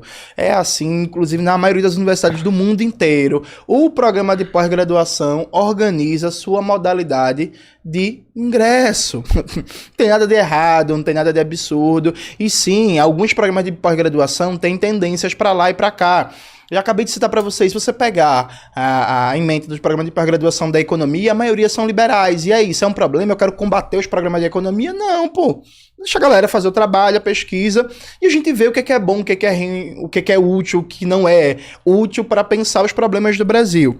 Aliado a isso, reparem, na primeira pergunta que eu fiz sobre ciência e tecnologia, o Wilker citou o bordão liberal, que aparece na mídia, que é assim, o Brasil não produz ciência e tecnologia porque investe muito na universidade e pouco na base, na educação de base. Ele não consegue falar nada sobre educação de base. Eu citei a situação das escolas aqui, ele não respondeu, ele não comentou nada. Eu citei a situação de professores que são assediados, Wilker, aí é de verdade, por prefeitos e governadores para fazer campanha porque tem contrato precário. Tu não respondeu nada, tu não comentou nada. Sabe, é impressionante. Até teu público tá ficando decepcionado com isso. Wilker, uma pergunta, você tem 3 minutos. Vamos lá. Falou o cara que foge de todas as perguntas que eu faço basicamente, inclusive a primeira falando sobre o extremismo político e ideológico na universidade, do qual ele me acusa. É meio incongruente, né? Você acusar o oponente de fazer aquilo que você está fazendo desde a primeira pergunta, né, Jones? Vamos combinar. Mas indo aqui ao que importa, né, para a minha próxima pergunta, a gente sabe que qualquer aluno que divija desse pensamento hegemônico de esquerda é perseguido em níveis distintos. Eu sou no grau mais alto, né, que estou prestes a ser expulso, inclusive, porque eu estou expondo o sistema, eu estou incomodando o comodismo deles, né, que eles tinham antes de eu transparecer para o público tudo que acontece ali, né? Mas alunos do dia a dia ali que não se mostram para a mídia, são perseguidos desde o nível do ambiente universitário ali, a fazer parte do CA, a estar, por exemplo, tendo a possibilidade de conseguir uma bolsa, porque é tudo muito subjetivo lá dentro com essa base principiológica do problema universitário, que é o artigo 207, autonomia em todos os sentidos para a universidade. Todos esses alunos que dividam são perseguidos. Eu mesmo agora estou com um processo de expulsão correndo, que o meu jubilamento já é certo, né? Só questão de tempo. 2 suspensões contabilizando 120 dias. Estão tentando a terceira já para dar o quê? 180 agora? Eu disse, terminou no sábado. Tive aula, teoricamente, segunda e terça. Todos os professores, acho que eram 5 disciplinas, cancelaram as disciplinas. Foi para aula, nenhuma aula acontecendo. Cancelando a aula para todos os alunos por minha causa, porque eu estaria lá. Olha o nível disso aqui. Isso é perseguição ou não é? A gente tem que através de um exemplo prático, demonstrar a realidade do que acontece com muitos alunos que precisam ter liberdade nesse ambiente público ou não. Eu sou uma voz dessas pessoas e essa é a realidade. Jones, você não acha que toda essa demonstração do que acontece comigo, e como você sabe, com muitos alunos que são de direita, não é uma demonstração de perseguição a esse segmento ideológico e qualquer coisa, na verdade, que divija do seu de esquerda? 5 minutos, né? Sim. 5 minutos. Gente, veja, ele tinha 3 minutos para fazer a pergunta, ele passou 2 minutos falando dele. Né? Ele quer usar esse espaço aqui como palco para promoção pessoal, porque ele quer ser deputado, porque ele quer mamar nas tetas do Estado, né? Ele tentou fazer carreira como youtuber militar, não deu certo, tomou processo, tomou BO, viu que não dava futuro, e aí depois tentou ser crítico ao Bolsonaro, chamou o Bolsonaro de bandido, de vagabundo, de tchutchuca do Centrão. Ele agora virou bolsonarista, tá próximo do bolsonarismo, ele que virou tchutchuca do bolsonarismo, porque ele quer mamar nas tetas do Estado. E aí eu peço para você, cidadão brasileiro que está acompanhando a gente, que preste muita atenção, porque veja, esse tipo de sujeito fazendo essa retóricazinha que quer convencer você que existe uma grande perseguição de esquerda, que a universidade é toda marxista e que a direita é perseguida na universidade. E que é uma mentira que infelizmente cola, porque a maioria do povo brasileiro não está na universidade, né? A cada 10 alunos que terminam hoje o ensino médio, apenas um entra na universidade pública. Então, acaba que para a maioria do povo trabalhador brasileiro, a universidade pública é um grande ausente. Eu fui o primeiro da minha família a entrar numa universidade pública. Na minha comunidade, a favela da Borborema, eu, Júlio e Felipe, nós fomos os 3 primeiros da história da comunidade a entrar na universidade pública, na UFPE. Então, infelizmente, para a maioria do povo brasileiro, e nós lutamos contra isso, nós lutamos por uma universidade popular, por uma universidade para todo o povo brasileiro, uma universidade que o povo esteja inserido, que essa universidade sirva para resolver os problemas do povo, os problemas na saúde, na educação, no saneamento básico, na distribuição de água, combate à poluição e por aí vai. Mas como a maioria do nosso povo, infelizmente, não está na universidade, esse tipo de factoide, esse tipo de mentira que se diz há muitos anos, Olavo de Carvalho dizia isso, MBL, escola sem partido, a universidade todo mundo é de esquerda, todo mundo é comunista, mas veja, isso é mentira. Isso é uma forma falsa de falar da educação, porque não resolve os problemas da educação. Veja, eu acabei de citar os dados de escolas que não tem biblioteca, não tem laboratório, sabe? Não tem internet, não tem água no banheiro. E o cara tá falando, marxismo, os comunistas, sabe? Entende? Falando dele mesmo. E aí, veja, quem é que sofre perseguição real? Gente, o Brasil tem mais de 2 milhões de professores. São 2,6 milhões, Wilker. Presta atenção nessa aula, que essa você não pode interromper, não. São 2,6 milhões de professores. A situação atual, segundo dados do Censo Escolar de 2024, é 14 estados têm mais temporários do que efetivos. O que é professor temporário? Aquele professor com contrato precário, sujeito a todo tipo de assédio, que não tem plano de cargos e carreira, que tem salário baixo, que se denunciar um esquema de corrupção, se denunciar um maltrato, pode ser demitido, né? A situação é o seguinte, veja, os piores índices de número de temporários frente ao número de efetivos, né? Vai estar subindo essa tabela para as minhas redes sociais. O Acre, 79% dos professores são temporários. Em Santa Catarina, são 75%. Mato Grosso, 74%. Espírito Santo, 73%. Mato Grosso do Sul, 69%. Distrito Federal, Will, que é onde tu tá, são 60% de professores temporários. A maioria professores com contratos precários, sem planos de cargos e carreiras, com baixos salários, que a cada 2 anos sofrem constrangimento, que são obrigados a apoiar, a sair na rua fazendo campanha pro canalha da vez, porque se não fizer, perde o emprego. Sofre assédio de verdade, sofre perseguição de verdade. Gente que depende do trabalho para sobreviver, para pagar as contas. E que se não submeter a esse constrangimento, acaba sendo demitido. Isso que é perseguição de verdade, que trabalhador, pai e mãe de família passa.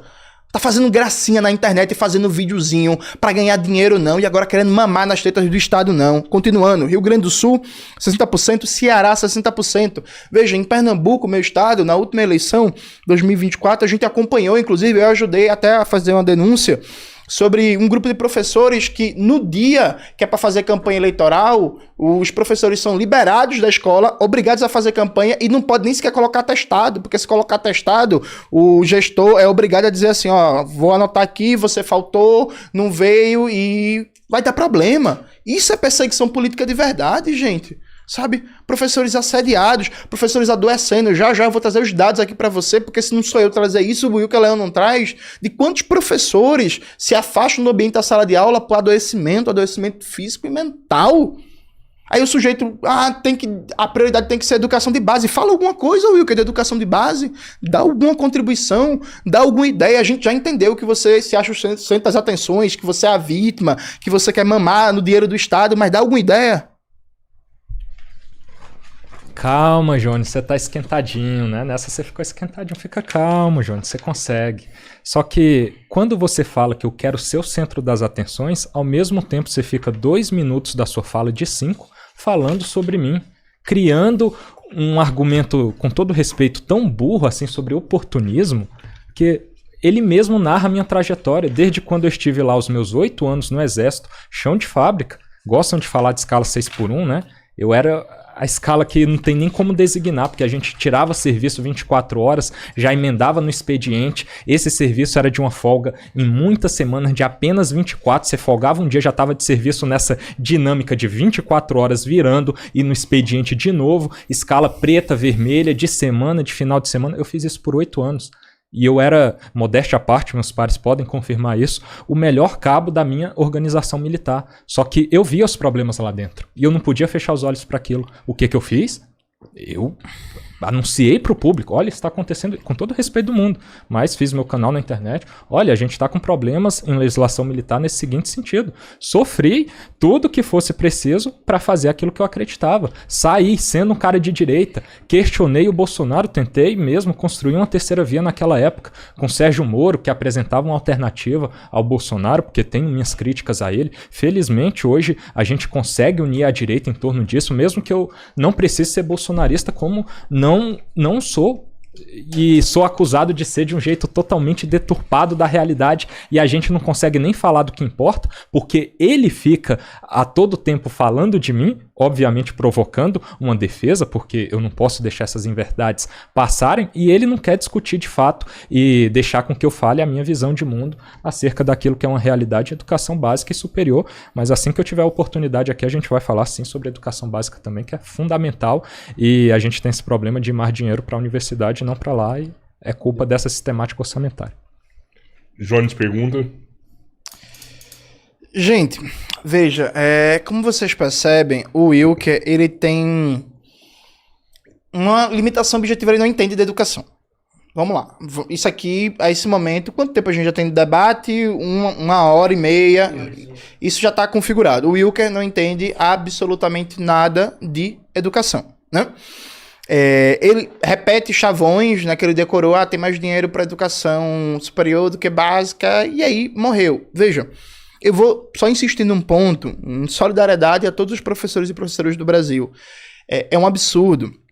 Desde o governo FHC foi aprovada a lei de responsabilidade fiscal, que limita o gasto público com o funcionalismo público, mas deixa liberado, por exemplo, o gasto com terceirização. Então é uma tendência hoje no Brasil inteiro de cada vez mais as prefeituras preferirem contratar pessoas, aliás, fazer o gasto com terceirização e com contratação do que com concurso. Isso piora a qualidade do ensino, isso precariza as condições de trabalho, isso reduz a atração que profissionais têm pela escola, né? Então é muito comum, da minha turma, por exemplo, se formou mais ou menos 35 pessoas. Eu diria que 8, 9 hoje estão na sala de aula, porque o salário é muito baixo. Veja, segundo dados universalmente conhecidos, você pode pegar em várias fontes, FGV e IBGE, um professor ganha, em média, 50% menos do que uma outra pessoa que tem curso superior também. Então, o salário do professor é muito baixo, as condições de trabalho são muito ruins. E eu repito, a cada 2 anos, os professores sofrem todo tipo de constrangimento, porque são obrigados a apoiar o candidato da vez, né? Não podem nem sequer fazer uma denúncia sobre isso, porque correm risco de perder o seu emprego. Veja, isso é perseguição de verdade. né? São 2.600.000 trabalhadores e trabalhadoras da educação. Hoje, a maioria estão em trabalhos precários. A situação está piorando cada vez mais ao ponto de que mais de 1.000 prefeituras, só falando da educação municipal, não pagam o piso do magistério, né? Nos estados também, o piso do magistério não vem sendo pago. Minas Gerais, aqui do Romeu Zema, da extrema-direita, não paga o piso... Posso continuar? Pode. Vamos lá. Não, vamos lá. Tá tranquilo? Tranquilo. Pode. Minas Gerais, aqui do Romeu Zema, de extrema-direita, não paga o piso do magistério, percebe? Então, essa é a situação da gravidade da educação brasileira. Inclusive, a gente defende revogar a lei de responsabilidade fiscal, porque é um ataque à educação pública. Agora, Wilker, a pergunta para você. Quanto é o piso do magistério? O valor? Pode encerrar aqui? Vamos lá. Wilker, 5 minutos pra você responder. Salvo engano, é 4.557. Salvo engano, é 4.500 e alguma coisa. E falando disso, é óbvio que o salário ele poderia ser melhor, eu concordo com isso, só que a gente tem uma máquina pública muito inchada. E eu acho que, felizmente, agora o Jones vai me dar a oportunidade de poder falar sobre essa questão, que eu tenho uma ideia sobre também, e não vou fugir do tema, igual ele foge, apresentando um problema que eu vou concordar com ele, vou apresentar minha solução, para que ele negue outro. Ele nega o problema de que há uma perseguição a mim e em representação, óbvio, a todos aqueles que pensam como eu, foge completamente desse tema, aí joga a perseguição que professores sofrem nesse contexto político eleitoral para negar a realidade da minha pergunta, fugindo de todas as perguntas que eu faço. Então, essa é a realidade. Aí eu tenho que ficar complementando e fazendo essa apresentação antes de entrar no mérito, porque é fundamental para ficar claro para você qual que é a realidade acerca de nós dois. Quem de fato está fugindo de alguma coisa, está acusando o outro de forma gratuita de não conhecer nada sobre educação. Rapaz, imagine se eu conhecesse, né, apresentando tudo que eu já apresentei aqui. Mas uma ideia para essa questão sobre o salário, de ideia do que a gente pode fazer para melhorar isso, parcerias público-privadas. A gente pode transformar uma ideia de gastos que ficariam a cargo do Estado para iniciativa privada. É uma possibilidade. Só que só de falar nisso, ele já fica louco aqui. Ele falta pular da cadeira, porque é uma possibilidade jurídica prevista que o meu campo ideológico oferece enquanto alternativa. Tem uma corrente do conhecimento pedagógico aí que traz a possibilidade do liberalismo pedagógico, capitaneada por Milton Friedman, um importante pensador nesse segmento econômico e educacional, que traz essa possibilidade. Então, a gente tem opções que ele fica louco só de ouvir. Essa é uma. A gente tiraria um encargo do Estado para que a iniciativa privada pudesse concorrer e pagar, eventualmente, um salário melhor com base em oferta e demanda, que aí é o mercado que controla todas essas questões. Só que em relação à perseguição, eu vou acreditar na sua boa-fé, porque eu não conheço esses dados, mas você está trazendo uma perspectiva que pode ser verdade. Sendo verdade, é realmente um absurdo que o Estado persiga professores no objetivo de que eles façam uma política partidária para determinado candidato. Eu concordo com isso. Só que, salvo engano, há uma lei, e se não houver, tem que haver, que vede a demissão de funcionários nessa condição dessa prestação de serviço, nesse enquadramento de natureza jurídica em período eleitoral. Eu tenho uma impressão de que há, mas se não há, tem que haver, porque isso realmente é um absurdo. Então está aqui a proposta de 2 soluções, respondendo à pergunta que o Jones insiste em 3 vezes, colocando sempre o assunto de me atacar no meio, e que eu não tive a oportunidade de apresentar o meu posicionamento ainda, que está apresentado numa linha ideológica mais voltada à direita. E é o que eu luto nesse ambiente educacional para que a gente possa construir, a gente possa colocar mais em pauta não só essa teoria predominante do construtivismo, de que o aluno é o centro e tudo tem que girar em torno dele,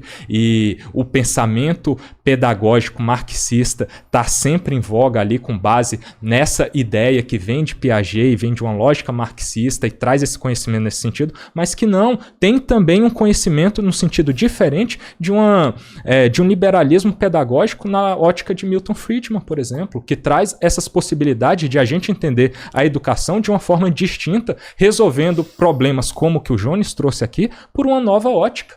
Então são possibilidades que muitas das vezes as pessoas sequer ouviram falar da sua existência, principalmente na universidade, porque isso não está em voga. Eu, infelizmente, não tive a oportunidade de fazer nenhuma matéria de pedagogia, porque não deixam fazer nem do meu curso, que é História, né? Ficam me suspendendo, me retirando da universidade. Mas eu tenho quase certeza de que quando eu entrar no curso de pedagogia, essa vai ser uma corrente que não é apresentada, porque eu já tive a oportunidade de fazer as 2 disciplinas. A gente vai falar sobre isso também, o problema raiz de toda essa questão de educação de base, que é a formação do professor dentro da universidade. 2 disciplinas que formam as licenciaturas diversas para a futura educação básica. 2 disciplinas. Você aprende a ser professor em 2 disciplinas. E uma delas é essa daqui que eu vou falar para vocês, que foi minha experiência com a pedagogia. Desenvolvimento psicológico e ensino do segmento de pedagogia no departamento de psicologia da UNB. É só marxismo. Não foi apresentado nenhuma ótica como essa que eu estou apresentando para vocês, mais vinculada à direita como oferecimento de solução para problemas como esse. Então, enquanto a gente não pensar outras alternativas, a gente vai ter uma hegemonia que persegue tanto nesse segmento que o Jones está apresentando, quanto no óbvio que eu estou apresentando também, e ele teima em fugir sempre de discutir sobre isso. Ó, tô com 6 segundos aí de... Não tem banco de tempo não, rapaz.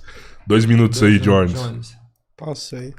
Gente, é constrangedor. Assim, acho que essa palavra descreve. Veja, Piaget não era marxista. Né? Importante saber disso. Nunca foi. Aliás, nem tinha proximidade com o marxismo. Talvez, vou tentar aliviar a tua barra. Talvez queira citar Vygotsky e confundir com Piaget. Vamos rezar para ser isso, mas assim, provavelmente você nunca leu nada de Piaget. Para as pessoas pegar um texto de Piaget e achar que é marxista, enfim, é inacreditável. Milton Friedman era economista, um economista neoliberal e tal. Não tem pensamento pedagógico na obra de Milton Friedman, não existe corrente pedagógica friedmaniana, sabe? É isso, veja. Por outro lado, o Wilker tentou responder. E aí veja como a coisa é constrangedora. O Brasil já tem hoje o maior número de PPPs, de parceria público-privadas, em escolas da sua história. Né? Uma privatização acelerada da educação, em que é feita, inclusive, os governos estaduais em parceria com o governo federal, com o governo Lula. O modelo de PPPs que está sendo adotado no Brasil é de você privatiza todo o processo de manutenção da escola. Né? Então, limpeza, segurança, manutenção predial e por aí vai. O pagamento do professor, Wilker Leão, não tem a ver com PPPs, sabe? Nem dá, porque assim, do ponto de vista constitucional, não dá para privatizar o trabalho pedagógico, a não ser que você apresente uma PEC. Então, o que tu falou não tem a ver com o problema do pagamento do piso do magistério, velho. Então, assim, tu não conseguiu responder, sabe? É inacreditável, bicho. Ah, não, porque o livre mercado e concorrência. Vamos lá, Wilker. Acho que o povo não entendeu. Como é que vai aumentar o salário do professor? Explica pra gente. Livre mercado, concorrência, já tem escola privada, né? O salário da escola privada não é muito melhor, em média. Então explica pra gente como é que vai aumentar o salário do professor e tornar a carreira mais atrativa para os jovens que estão entrando na universidade agora e vão se formar. Wilker, uma pergunta, você tem 3 minutos pra pergunta. Jones, eu acho que você se perdeu de novo em relação às regras desse debate. Você não me faz pergunta no momento da sua réplica. Você consegue compreender essa lógica básica da dinâmica do debate aqui?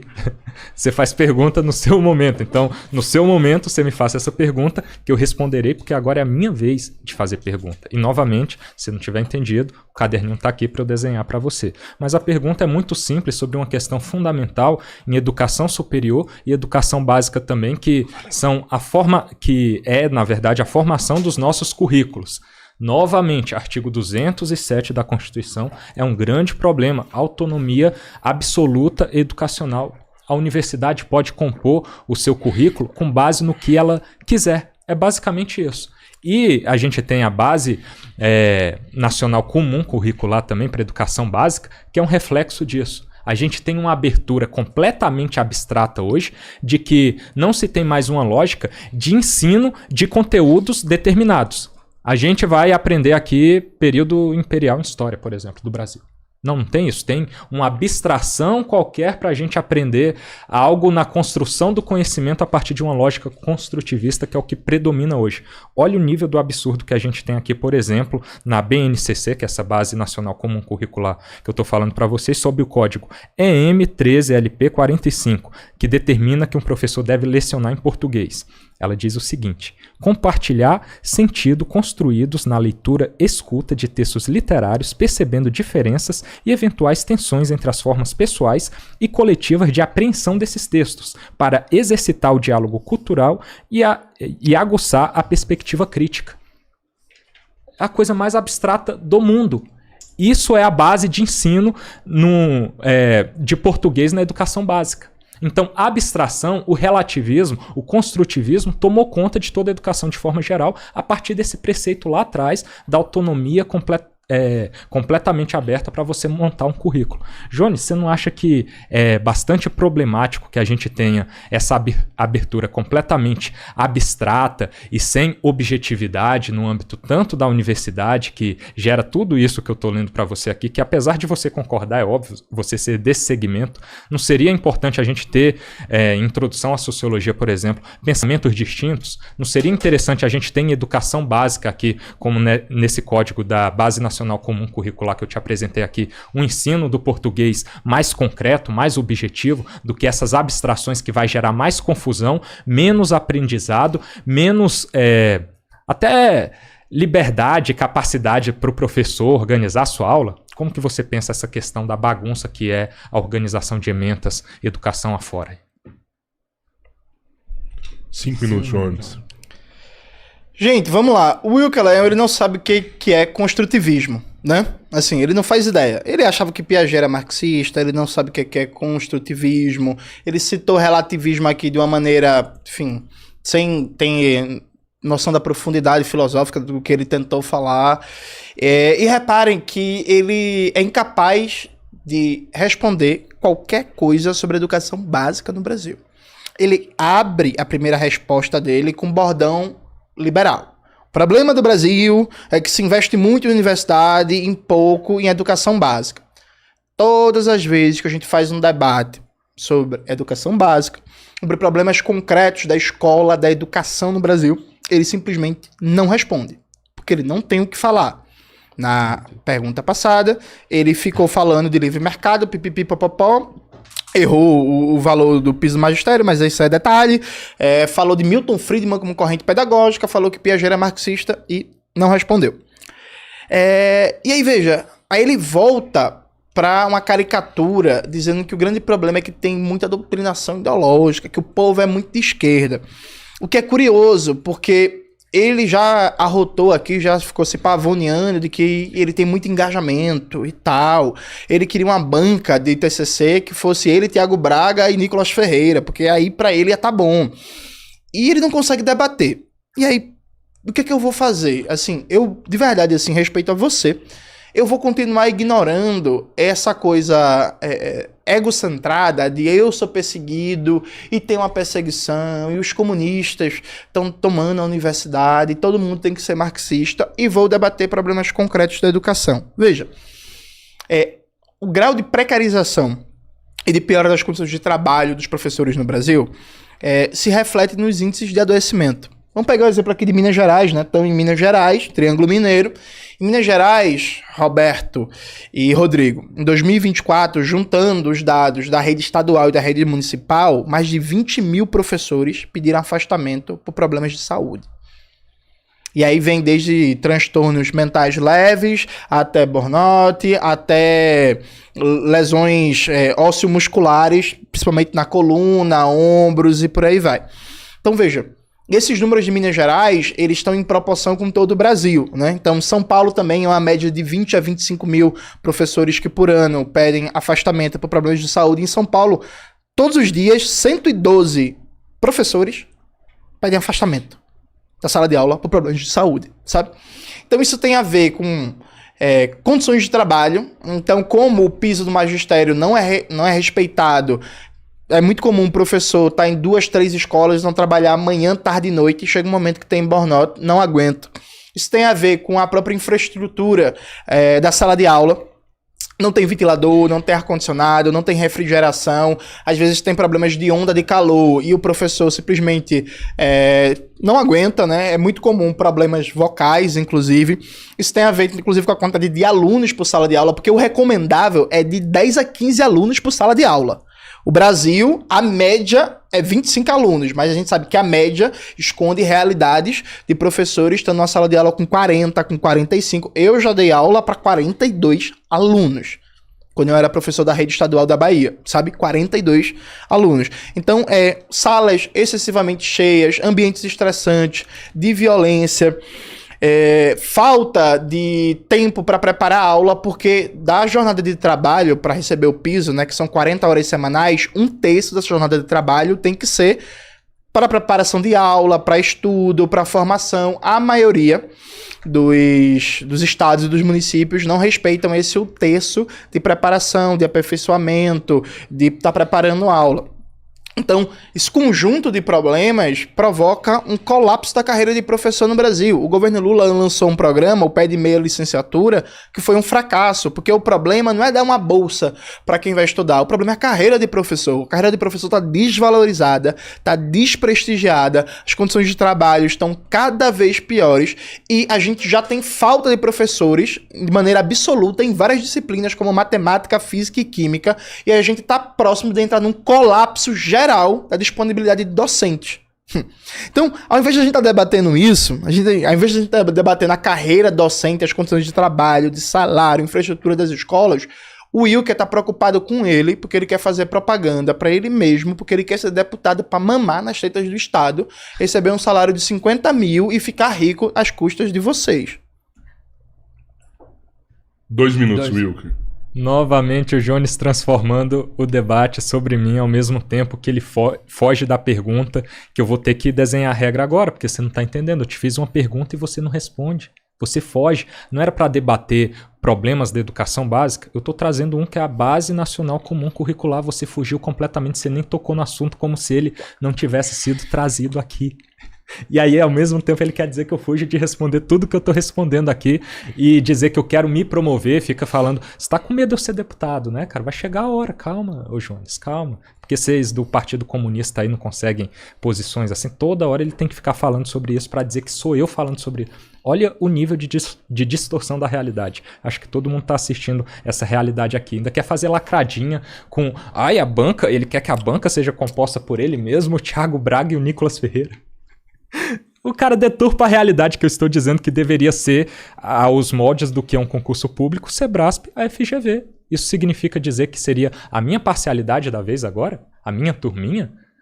Cara, eu vou chamar de distorção da realidade, não vou chamar de loucura, não. E... acho que é isso, basicamente, deixa eu ver... tá, eu queria falar sobre a questão, voltando ao meu tema, né, já que ele não trata dele, da Base Nacional Comum Curricular. Olha o problema que a gente tem na educação superior. Fora essas matérias que são obrigatórias que eu trouxe para vocês aqui, a gente tem as optativas, que são criadas ali só para... enrolação, vamos combinar, né? Para disseminar militância. A gente tem eu me matriculei em 2 esse semestre, aí me suspenderam, cancelaram uma por causa da extrema-direita, né? Tentando oprimi-los, né? Ao mesmo tempo que fazem tudo isso comigo. Pensamento LGBT brasileiro. Olha a outra. Diversidade sexual e política e de gênero e políticas públicas. Me diz qual que é o retorno que essas 2 disciplinas vão dar para a sociedade. É 0. Sua pergunta, Jones. 3 minutos. Tá. Vamos lá. Peraí. Mexe embaixo aí, que o microfone parou. Oi. Eu sei qual que é. Tá, só um minutinho aqui, problema técnico aqui. Enquanto isso, pessoal, dá o like na live, tá? Compartilha, se inscreve no canal. Vamos ajudar aí. Falei, João. Som. Voltou.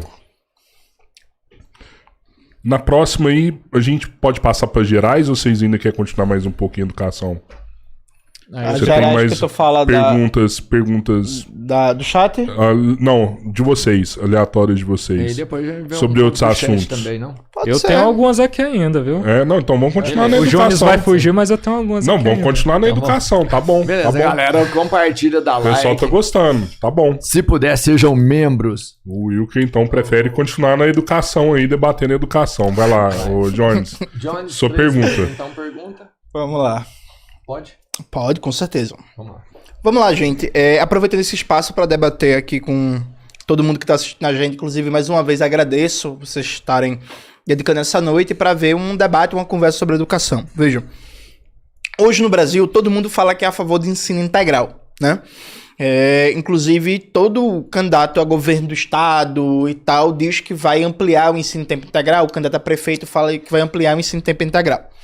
E alguns, inclusive, colocam o meu estado, Pernambuco, como se fosse um modelo de ensino em tempo integral. Só que isso é falso. E por quê? O modelo de ensino em tempo integral no Brasil aparece com força para o debate brasileiro com a experiência do CIEPs, de Leonel Brizola e de Darcy Ribeiro, lá no Rio de Janeiro, nos anos 80. Qual era a concepção do CIEPs, de Darcy Ribeiro e Leonel Brizola?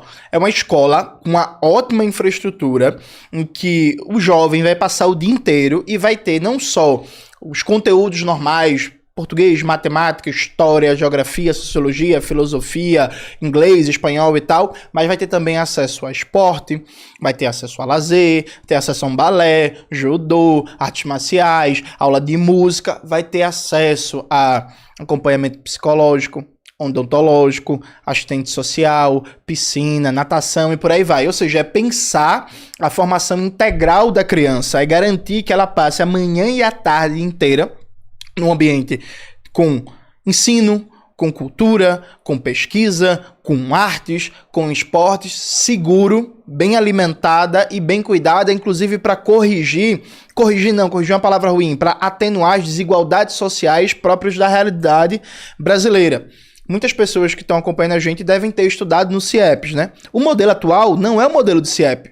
O modelo atual é uma escola de tempo estendido, não é uma escola de educação integral. Por quê? A minha escola, que eu estudei, o Augusto Severo, por exemplo, era uma escola normal, de repente foi transformada numa escola de tempo integral. Tá do mesmo jeito, Roberto, a infraestrutura.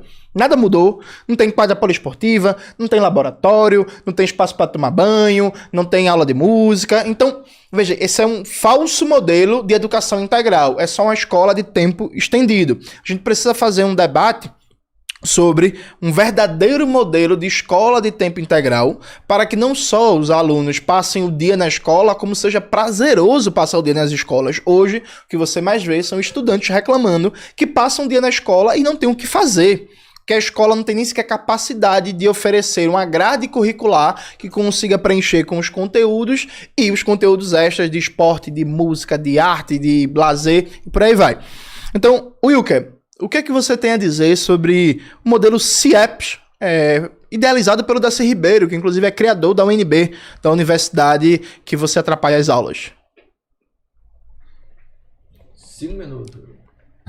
Dá vontade de fazer, eu não vou fazer para nos cumprir regra, que é só o que ele faz, mas dá vontade de fazer aqui uma concessão do meu tempo para que ele defina atrapalhar aulas e me enquadre em atrapalhar aulas, sendo que eu contribuo com elas, que é o que busca a corrente ideológica dele, inclusive, uma participação ativa do aluno e todo o ensino girando em torno do aluno, né? Mas para a gente falar sobre ensino integral de educação básica, principalmente ensino médio, com essa nova, com esse estabelecimento do novo ensino médio, a gente precisa pensar esse modelo que eles atacam na universidade o tempo todo. A gente precisa superar as experiências passadas com uma nova ideia para que se encaixe, na verdade, nos tempos atuais. E a melhor que a gente tem hoje, mesmo com todos os seus defeitos, e vindo aqui de alguém que estudou a vida inteira em escola pública, né? Sou acusado de ser o playboy que só vai lá atrapalhar aulas, né? Bagunçar. Eu fui o cara dos 8 anos de serviço como chão de fábrica no Exército Brasileiro, que veio de uma realidade difícil, estudando em escola pública a vida inteira, então sei muito bem do que eu tô falando. Era uma realidade horrível, não te prepara para nada, nem para o vestibular, nem para a vida profissional, nem para sua humanidade mesmo, formação enquanto pessoa. É ridículo, então precisa ser superado por algo novo. Então, tem problemas o novo ensino médio? Tem, óbvio. O problema é fazer aquele mundo ideal acontecer dentro dos problemas de infraestrutura, de baixa alocação de recursos que a gente tem, mas olha que interessante seria a gente ter adaptação de modelos como que acontece aqui no Distrito Federal, inclusive foi objeto de trabalho meu na disciplina de formação de professores, a outra, né, a Organização da Educação Brasileira, que foi pesquisar ensino médio, educação técnica, junto ao Sistema S, principalmente ao SENAC. O SENAC oferece cursos técnicos junto ao ensino médio, oferecendo toda a sua estrutura. Olha a parceria que dá de fazer com um organismo que já tem toda a estrutura, todo o corpo docente qualificado, tempo e espaço. Só que vocês sabem qual que foi o problema que a secretária me relatou lá para essa realidade ser possível? É a falta do ensino integral, que fica uma briga com o tempo que se tem hoje, né, de turnos, para que a escola não libere o aluno para ir fazer sua formação técnica lá. E olha que é formação técnica nível Senac e Senai também, mas principalmente Senac, ali cursos na área da computação e afins, para culinária também, e culinária nível chefe, não é que o pizzaiolo da rua que não é demérito nenhum, mas ficam falando na universidade como se fosse, mas só curso de ponta mesmo para qualificar esses indivíduos. O problema é que a escola não quer liberar o aluno, e aí o Senac ali fica tentando fazer um ensino integral para que ele possa, no contraturno, estar lá, e o governo não facilita nesse sentido. Então seria interessante a gente aprimorar a legislação ainda mais nesse sentido para ter um ensino integral que funcione assim. E quando não for, porque não são todos os dias, oferecer esporte também. Isso salva a vida de tanta gente, né? Isso nos promove em tantos sentidos. Se a gente for discutir aqui permanência também em relação à evasão escolar, olha que ótima oportunidade de você driblar isso. Colocar o cara para aprender uma profissão. Colocar o cara para se exercitar, fazer esporte. O cara, assim, eu tô dizendo, cara, o jovem, a criança que ama fazer isso, brincar e se divertir, e o jovem ali no ensino médio fazer uma capacitação técnica. Quantos jovens nessa idade escolar, principalmente, que a gente não perde pro crime? Ou pro neném, né, pro atoísmo aí, não fazer nada, né? E a gente sabe que tem diversas problemáticas, desde os que passam dificuldades reais e os que não querem nada da vida. Essa é uma realidade que a gente precisa lidar com ela. Então, a gente tem modelos, a gente tem alternativas, não é só um problema, mas a gente não consegue a infraestrutura, o orçamento. Pô, façam parcerias. Sistema S está espalhado pelo Brasil afora, a rodo, não está em todo lugar, mas está pelo menos em todas as capitais ele está, nas principais cidades do Brasil. Façam essas parcerias do novo ensino médio, quando não se tem uma estrutura escolar ali, igual muitas não tem mesmo, pessoal capacitado para tal, faça como aqui e melhore ainda mais, adaptando para o ensino integral, onde você possa ter esse contraturno aí aperfeiçoado, que, vamos combinar, é super interessante, isso está para além de ideologia. Eu acho que todos vão concordar nesse sentido, espero até que você proponha uma sugestão melhor, que você está me olhando com a cara aí de quem não concorda, então, né? Porque é uma alternativa bacana, é um dado empírico real e baseado em dados concretos que a docente me apresentou lá, mas a partir de uma pesquisa empírica de entrevista informal que eu fiz com ela também, que foi subsídio de um trabalho meu dentro dessa disciplina de formação de professores que oferece uma alternativa para esse ensino em face aos problemas que a gente tem hoje. Sua réplica, Jones, 2 minutos. Gente, veja, eu perguntei sobre concepção de modelo de ensino integral. Aí eu citei o modelo pedagógico do CIEPS, né? O CIEPS que foi formulado por Darcy Ribeiro, que Darcy Ribeiro também foi fundador da UNB, e eu imagino, como você, como aluno da UNB, teve acesso a Darcy Ribeiro. Ele deu volta, falou do trabalho dele, eu, e aí falou do Senai, falou do Sistema S, aí ele viu que se enrolou, eu acho que deve ter Sistema S em todas as cidades, não em todas as capitais, fazer parceria como? Quem vai financiar? Que tipo de parceria? Como? Assim, Wilker, é um pouco assustador, de verdade, assim, é um pouco assustador, você não consegue responder absolutamente nada, eu tenho certeza absoluta.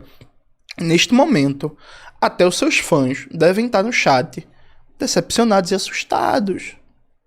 Sim, porque quem via você no YouTube imaginava um pouco mais de desenvoltura, imaginava que você ia se preparar um pouco para conseguir responder alguma coisa, né?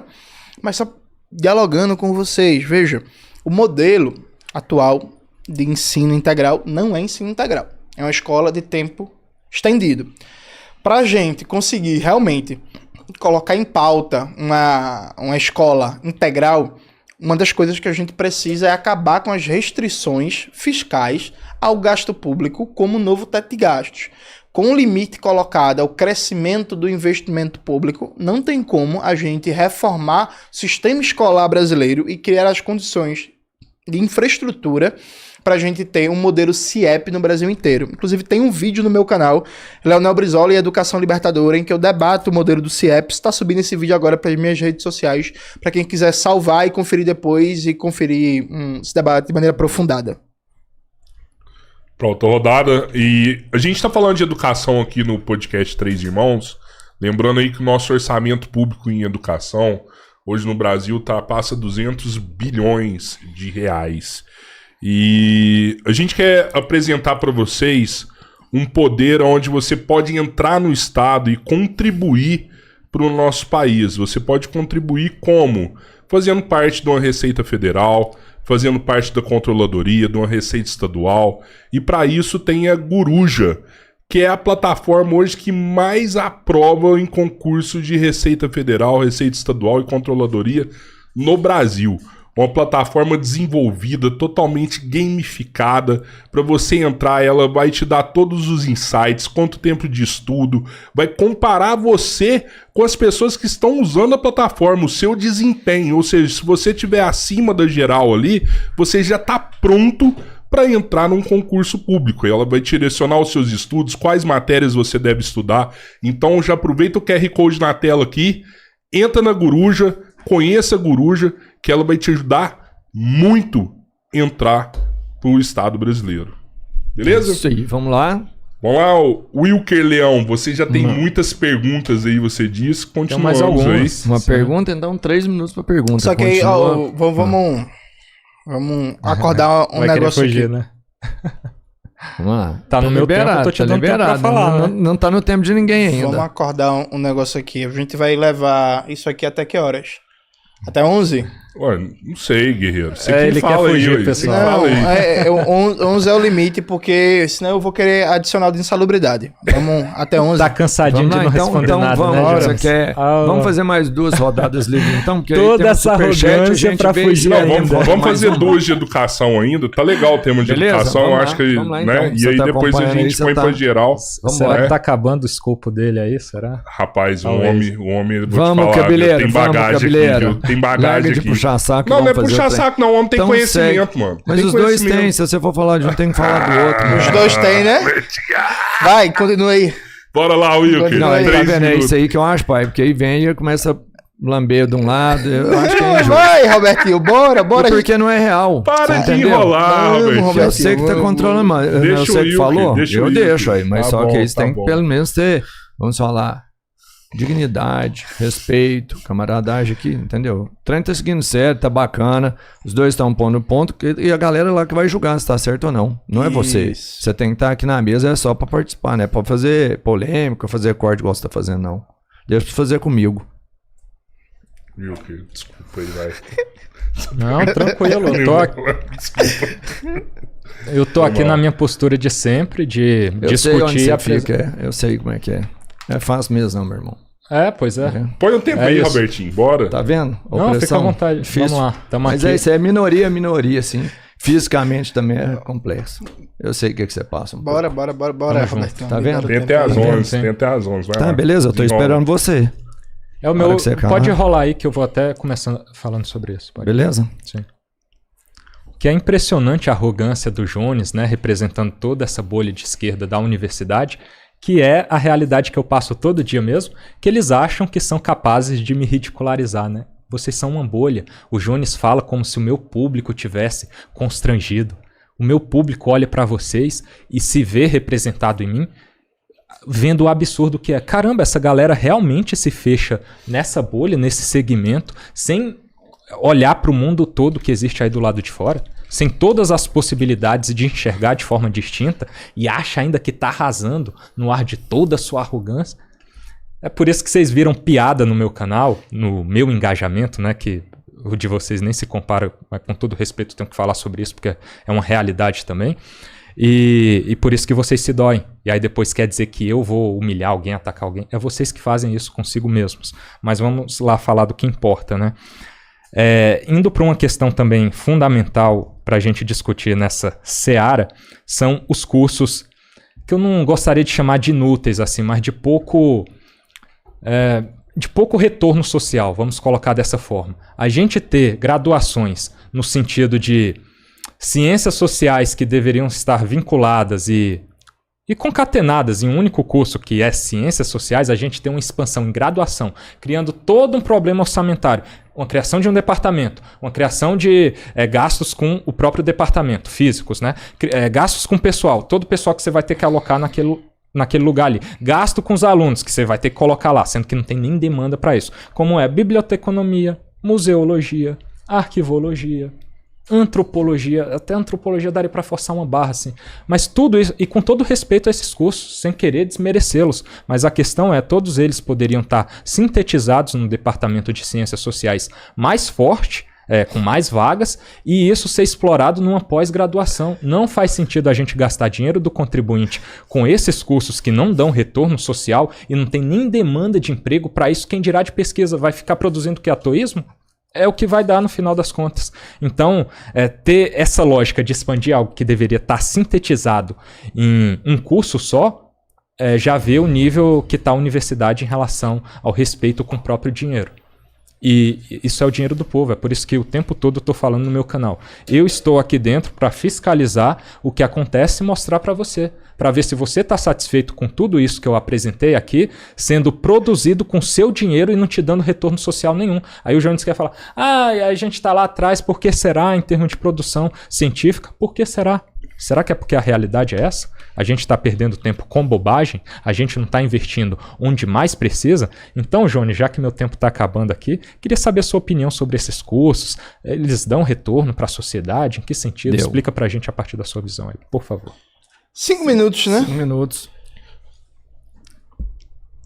Veja, gente, é assustador, aterrador. O sujeito, ele não percebe a quantidade de achismos que ele tá vomitando. E assim, não tô legitimando nenhuma ação, nem A nem B, mas assim, aí você entende porque o professor na sala de aula não tinha paciência. Veja, olha o que ele fala. Esses cursos, aí cita museologia, arquivologia, arqueologia e tal. Biblioteconomia. Um minuto. Você vai ter 6 minutos se você quiser. Perfeitamente. Tempo, quero os 6 minutos, perfeito. com certeza. Vamos lá. Pode ir. Não, mas peraí, só uma dúvida. Quando ele erra, eu não posso corrigir. Eu não errei, não. Não, mas você falou arqueologia, assim, era biblioteconomia. Você pode No corrigir tempo- na sua no seu vez, tempo né? Tudo falar, bem, você corrige. fica à vontade. Aí. Você entende? Beleza. Que é o Tipo assim. combinado aqui, né? Porque a gente combinou antes. Não tem isso aí. Durante a fala dele, você tem que permanecer em silêncio. Não, entendi. e É só depois, porque era no sentido de ajudar e não de atrapalhar. Mas tudo bem, fica à vontade. Você acabou ajudando. Ele ganhou 1 minuto. Vamos lá. Quando você quiser, Até o João. Roberto encontra você, viu, velho? Continuando. Não, eu tô acostumado. Vamos lá, a gente. eu Vamos tô lá, gente. justo, Vamos lá, eu gente. vou- Vamos eu lá, vou- eu me gente. sinto à vontade nesse ambiente. Quando você quiser, João. Vamos lá. Pode começar a Então, ele pega o curso de arquivologia, museologia, biblioteconomia e por aí vai. E ele diz assim, não, junta tudo em ciências sociais. Tipo, a partir de quê? Em qual universidade do mundo isso é feito? Qual é o exemplo? Tipo, é assim na França? É assim na Alemanha? É assim nos Estados Unidos? É assim no Chile? É assim na Argentina? É assim na Colômbia? É assim na Finlândia? Na Noruega? Na Dinamarca? Tipo assim, tá, tu tirou isso da onde? Qual é o exemplo? Qual é o paradigma? Não, eu acho que eu não gosto de museologia. Aí tu acha que, por exemplo, museus e equipamento de cultura são desnecessários. Tu acha que a profissão de arquivologia é desnecessária. A partir de quê? De que dado? De que pesquisa? De que exemplo internacional? Não, esses cursos custam demais. Custam quanto? Quanto a mais custa, por exemplo, para um NB da vida ter um curso de arqueologia? Quanto a mais custa para o FPE ter o curso de biblioteconomia, que está lá no CCSA, no Centro de Ciências Sociais Aplicadas? Custa quanto? Do orçamento total das universidades, 10 bilhões, das 69 universidades federais, em 2025. Custa quanto a mais? Qual é a fração de custo que isso representa? Sabe, tipo... não faz sentido, bicho. Tá difícil de entender. Tu quer fazer o quê? Tu quer ganhar hype fazendo ataque? Não, tá gastando dinheiro público. Então acaba com o curso de biblioteconomia, porque ninguém liga pra biblioteca. Acaba com o curso de museologia, porque ninguém liga pra museu. Bota tudo em ciências sociais. Mas assim, a tua ideia, com todo respeito, assim, é tão burra, mas tão burra, que se você funde todos esses cursos num departamento, necessariamente você ia ter que fazer com um curso para ampliar o número de professores do departamento. Porque eu imagino que os professores atualmente disponíveis no curso de Ciências Sociais não tem toda a disponibilidade. Ou então tu ia fazer o quê? Ia sair demitindo? Ou ia pegar os professores do curso de por exemplo, Museologia e incorporar ao departamento de Ciências Sociais? Qual seria a mudança de custos? Isso não faz sentido, porra. Sabe? É assim, Wicca, de verdade, assim, é inacreditável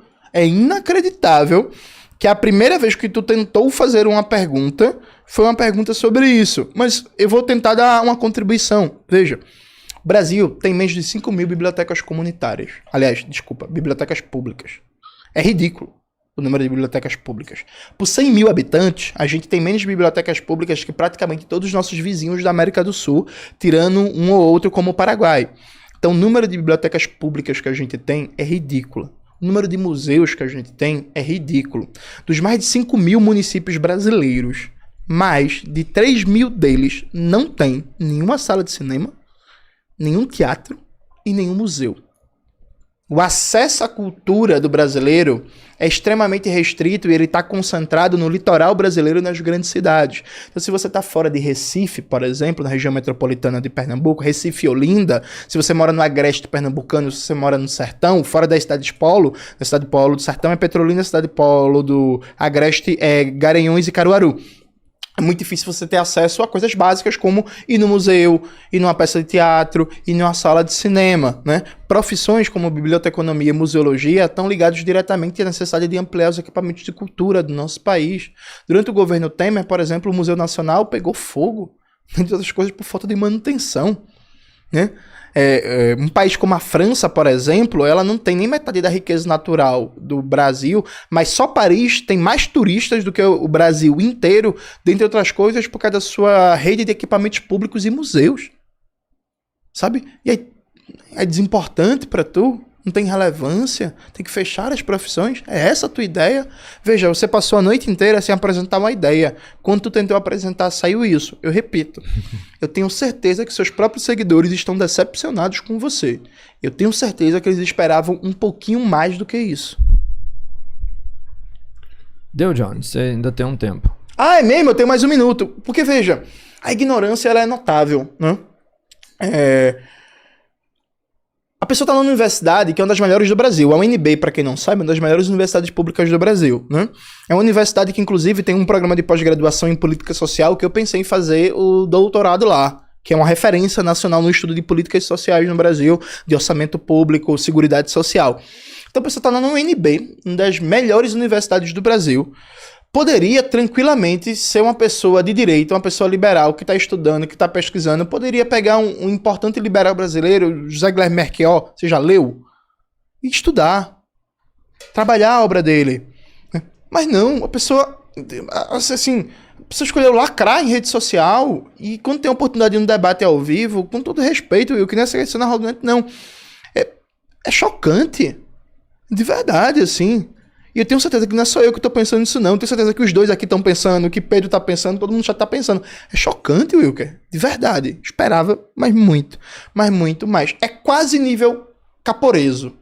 Sabe? É quase nível Caporeso. Falta bem pouco para isso. Wilker, 2 minutos. Imagine se fosse arrogância, então, né? E do alto da sua completa incompreensão de questões básicas. Eu estou dizendo o tempo todo aqui, com todo respeito a esses cursos, mas eles deveriam ser desenvolvidos, dada sua baixa demanda para o mercado de trabalho e não haver sentido de retorno social da produção em pós-graduação desses cursos, na pós-graduação, para que poucas pessoas ocupem essas posições e haja demanda para isso, cumprindo com a demanda, na verdade. É assim que funciona. Oferta e demanda, essa é a lei do mundo, para além de economia, de ideologia, é assim que funciona. Você não trouxe a discussão inicial, que você disse que eu fugi, sendo que eu apresentei um posicionamento, estou complementando agora acerca da baixa capacidade de produção tecnológica do país e a gente atrás de diversos países de ponta aí. Tá aqui uma solução, a gente aperfeiçoar o orçamento, tirando cursos que não deveriam estar no nível de graduação, colocando onde eles deveriam estar, onde há demanda para aperfeiçoamento com a base dessas pessoas em ciências sociais e um aperfeiçoamento em biblioteconomia, museologia e afins, poupando grana desse orçamento para investir onde é mais importante, como pode ser o caso, e eu acho que concordamos, produção tecnológica científica. Mas eu não sei explicar de forma mais clara que isso. Ah, mas eu tô no nível Caporeso. Eu não sei nem do que você tá falando, o nível Caporeso aí. Mas é uma questão muito básica de visão de mundo que não sou só eu que tenho. Você pode falar o que você quiser. Ah, o seu seguidor... Você não sabe nem quem são os meus seguidores. Você não tem conexão nenhuma com o mundo para além da sua bolha. A gente acha isso daqui, com todo respeito, e o meu público nem acha com todo respeito, uma piada. Vocês enxergarem só a bolha de vocês como a verdade absoluta, ao mesmo tempo que querem relativizar verdades que, em certo modo, são absolutas. É uma piada, acaba sendo. Mas eu estou aqui com todo respeito apresentando uma visão de mundo que eu tenho o direito de ter.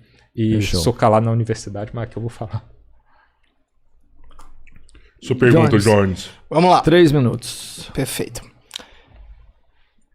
Gente, perceba o que é achismo, como é que funciona. É assim, não, eu tô defendendo que acabe com esses cursos de graduação e bote pra pós-graduação pra economizar dinheiro. Economiza quanto? Dá bilhão?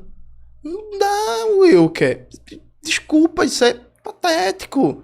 Não, porque eu acho que vai economizar. Acha a partir de quê? Tirou esse dado da onde? Esse dado existe? Dá bilhão? Dá quanto? Vamos lá, vamos fazer um exercício hipotético. Acaba todos os cursos de graduação de museologia, biblioteconomia, arquivologia e tudo que você imaginar. Vamos lá, você é ministro da Educação do Brasil. Acabar todos os cursos de graduação e bota para pós-graduação. Economiza quanto? Sabe?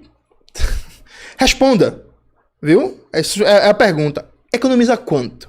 Quero que você dê esse dado pra gente. Vamos agora ter a percepção direta e objetiva se o que você fala está baseado em achismo, está baseado em opinião, sem fundamento nenhum, ou se você tem algum dado. Economiza quanto? Vamos lá. Isso por um lado. Por outro lado, e aí responda, viu? Quanto economiza? Fundamental.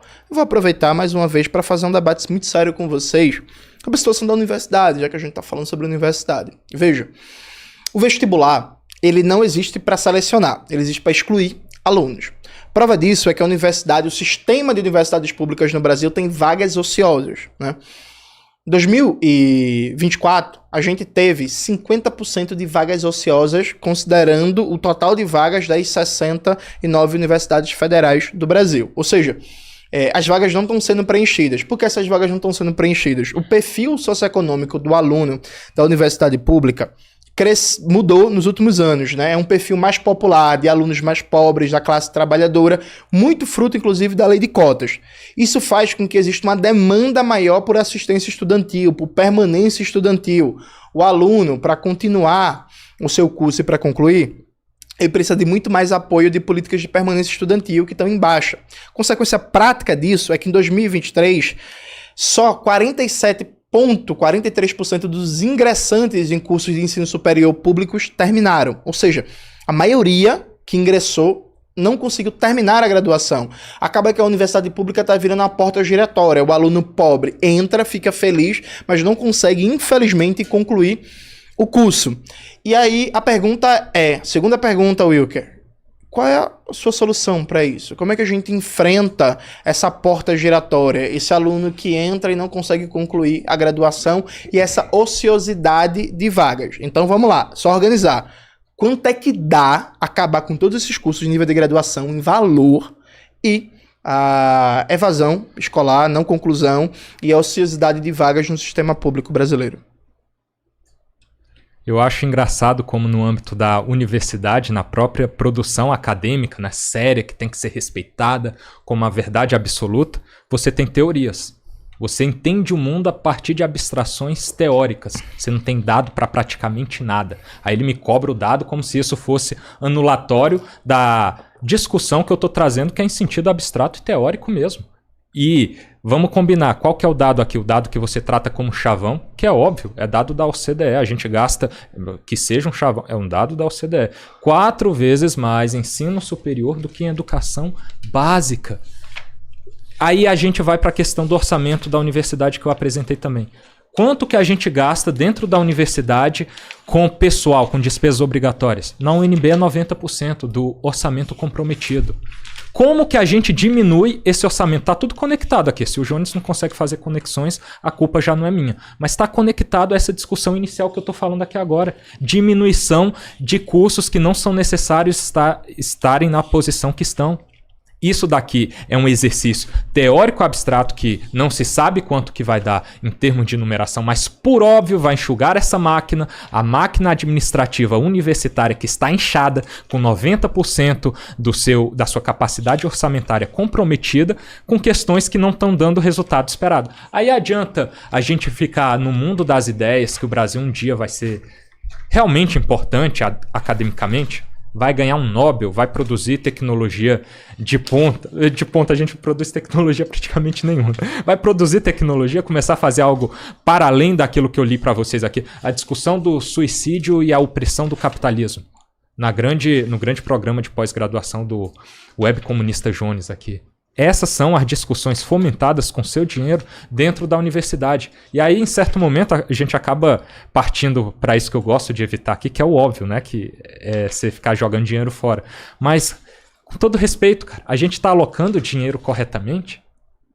Assim, qualquer pessoa, e que seja de fora mesmo, porque é isso que eu estou dentro da universidade para questionar. Há uma bolha aqui que vocês ficam fechados nela, tentando entender o mundo só a partir disso. Mas quem está fora, olha isso, enxerga o completo absurdo que é. Não tem condição a gente, por óbvio, ter cursos nesse sentido que não geram um retorno social e nem tem demanda para que essas pessoas formadas, que o Estado gastou dinheiro, a gente gastou dinheiro para formá-las e tal, e sustentar tudo isso que eu já falei aqui, estejam lá sem haver uma demanda para tal. Qual que seria o sentido? Então, no final das contas, haver um dado ou não anula o argumento teórico que deveria ser trabalhado. Por exemplo, no âmbito legislativo, Jones, eu não sei se você tem uma ideia de como funciona, mas se você ocupa um cargo no legislativo, você produz ideias teóricas, você tem uma consultoria legislativa, uma verba de gabinete, se for preciso, para contratar gente mais especializada de diversos segmentos ainda, para fazer análises que vão gerar dados. A gente não tem dados para tudo no mundo. A gente tem teorias, inclusive na universidade, aos montes, que são inúteis. E eu estou trazendo um aqui que no próprio senso comum você já vê que vai enxugar a máquina de forma grandiosa, né? Você vai diminuir departamentos, você vai diminuir ali, aquele pessoal você vai ter que realocar, né? Mas você vai diminuir cargos para que depois que essas pessoas se aposentem, elas não estejam mais lá. Você está fazendo um trabalho de longo prazo mesmo, visando a saúde das contas públicas. É assim que a gente trabalha em nível orçamentário quando o dinheiro não dá em árvore. Eu não sei se você já percebeu, enquanto comunista que dinheiro não dá em árvore. Porque a gente pensa realmente no mundo ideal em que a gente gostaria que determinados salários fossem X. A gente até concordou aqui que o salário de professor no mundo ideal deveria ser melhor. Mas o mundo real funciona a partir de oferta, demanda e recursos escassos. Então o que a gente tem que fazer? A gente tem que trabalhar com o que a gente tem na mão.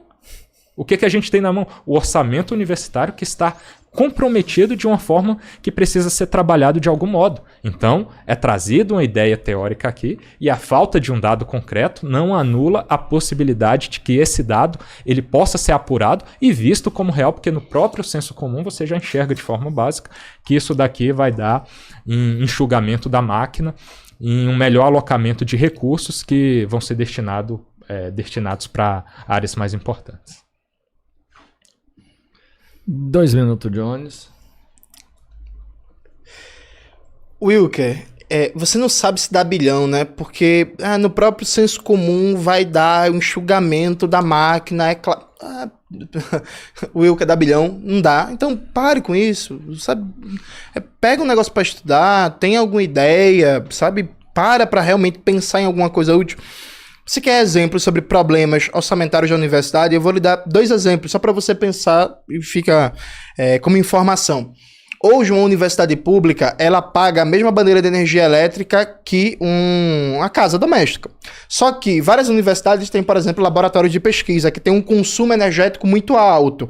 O Estado brasileiro, para o agronegócio, Para as indústrias, dá subsídio na conta de luz. Para a universidade, não. Então, a Universidade de Campinas, que tem um acelerador de partículas e por aí vai, que gasta muito de energia elétrica, ela paga a mesma bandeira de energia elétrica que tua casa. O agronegócio ganha isenção. É um absurdo, Wilker. Então, a universidade tem que ser considerado um órgão estratégico do Estado e não pode pagar a mesma bandeira de energia elétrica que um consumo doméstico, né? Porque a UFRJ, quando o Roberto Ler era reitor, o maior gasto obrigatório de manutenção era com energia elétrica. Isso é inaceitável. Outra coisa, Wilker, o governo FHC proibiu o concurso público para atividades meios, né? E a partir daí se criou um mercado de empresas terceirizadas, dizendo que isso ia reduzir custos e agilizar a contratação de força de trabalho. Realidade concreta é que hoje, em média, nas universidades públicas, aquela tiazinha da limpeza, que é trabalhadora de serviços gerais, ela custa para a universidade 5 salários mínimos. Ela só recebe 1, custa para a universidade 5, e uma empresa está ganhando, em cima de uma trabalhadora simples, 4 salários mínimos. Isso é um custo inaceitável. Boa parte do recurso da universidade no custeio vai para pagamento de força de trabalho terceirizada. Aí você acha bilhão e acha fácil. Fica a dica para pesquisar. Bora para perguntas gerais? Pode ser, Wilker? Bora, mas antes disso, só ir no banheiro. Vai no banheiro lá, vai lá. Rapidão. O que é que você quer falar? Tô com mais pergunta aqui, meu. Tá. Educação mesmo, que é o que a gente veio discutir aqui. Enquanto o Jones vai no banheiro, eu posso ler alguns superchats aqui que Lê um superchat aí mandou? enquanto o Jones Pode vai lá. ser? Pode. Manda aí. Vou ler alguns aqui, eu não vou ler Não é direcionado especificamente pra mim. não vou ler nada ofensivo, porque tem parada, tipo, pra mexendo com os dois aqui, no superchat, mas o André Felipe Mendes mandou aqui. Wilker, como que se planeja políticas públicas de educação só com abstrações teóricas, sem referência em uma base orçamentária real? Já parou para pensar que nem tudo que tem função social tem demanda mercadológica? Cara, eu não disse que só se trabalha dessa forma. A gente trabalha políticas públicas de diversas formas.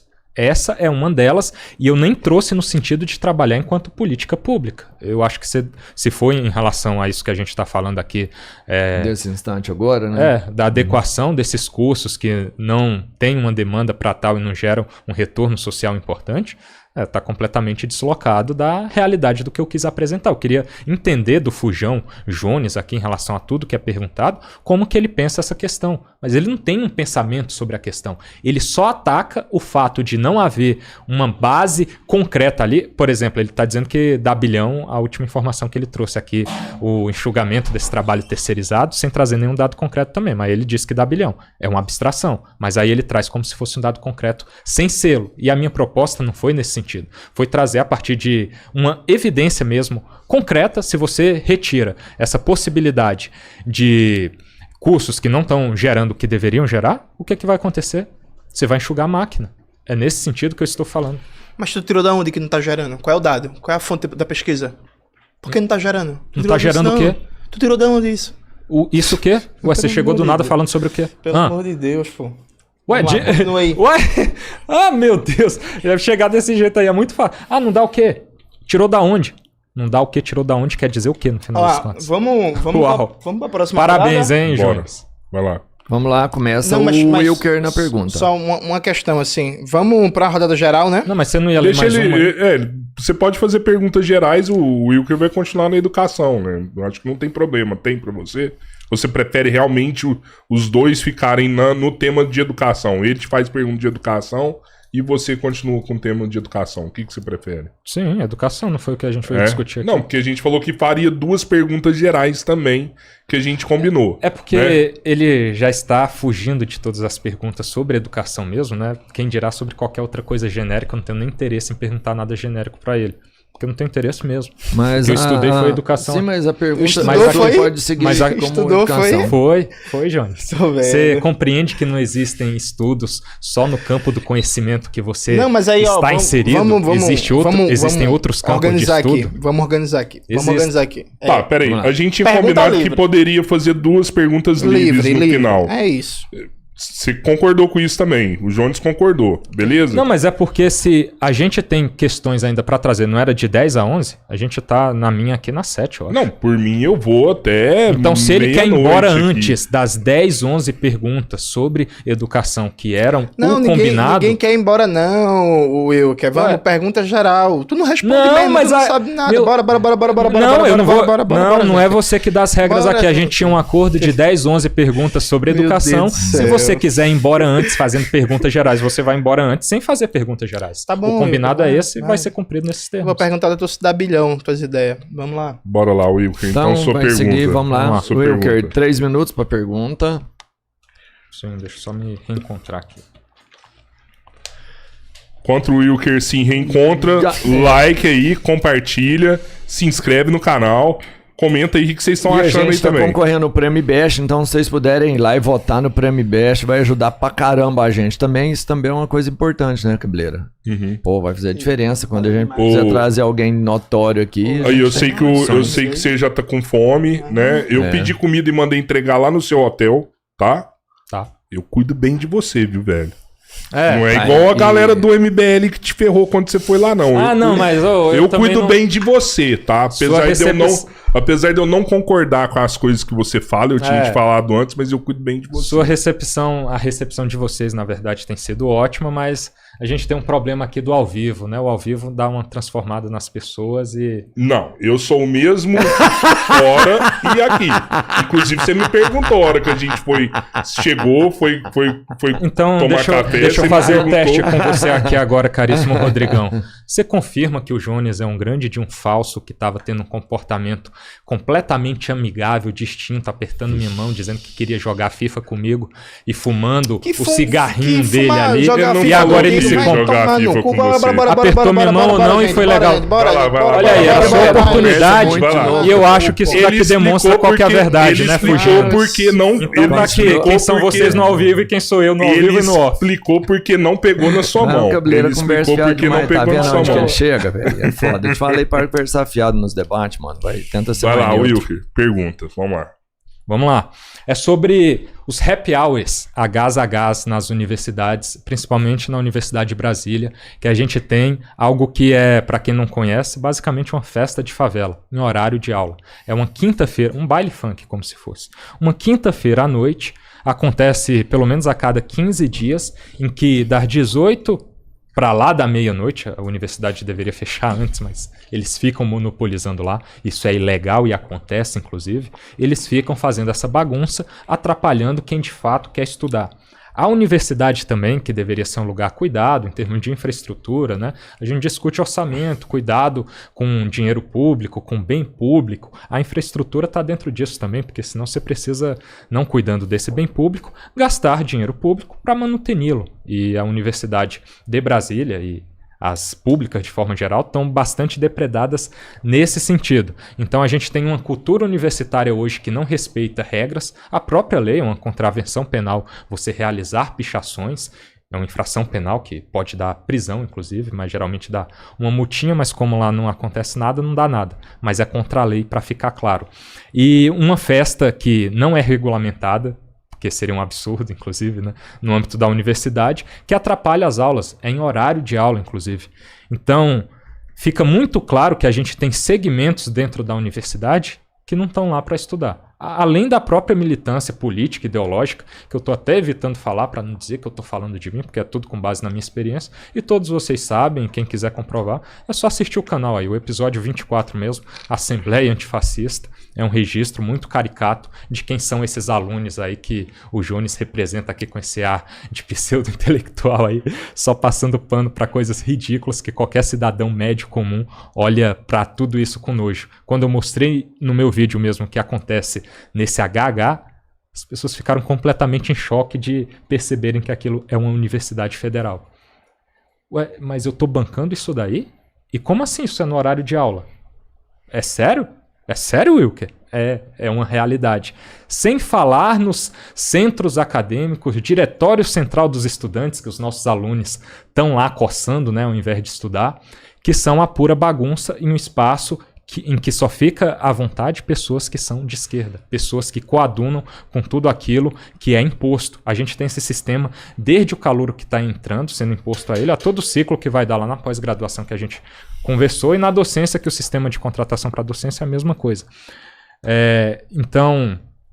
Ah, não, faltam 30 segundos ainda, né? Então a gente tem de forma muito clara uma bagunça universitária que, vamos combinar, não deveria ser assim, né? Está acontecendo assim, à margem da própria legislação. Então eu queria saber, Jones, qual que é a sua opinião em relação a essa bagunça que acontece lá, em que ao invés de estarem estudando, estão bagunçando nesses segmentos aí. 5 minutos, né? 5 minutos, Jones. Coisa boa. Vamos lá, gente.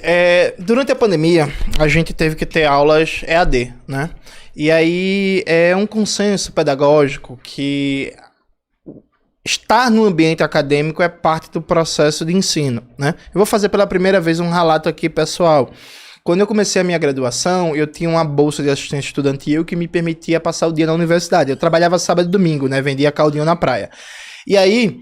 eu passava o dia na universidade e participava de debates, de conversas, passava o dia na biblioteca, lendo, ia na biblioteca de outros centros, assistia às vezes palestras de outros centros. Então, essa vivência acadêmica ela é muito importante para o processo de formação. E a universidade também é um momento de diversão.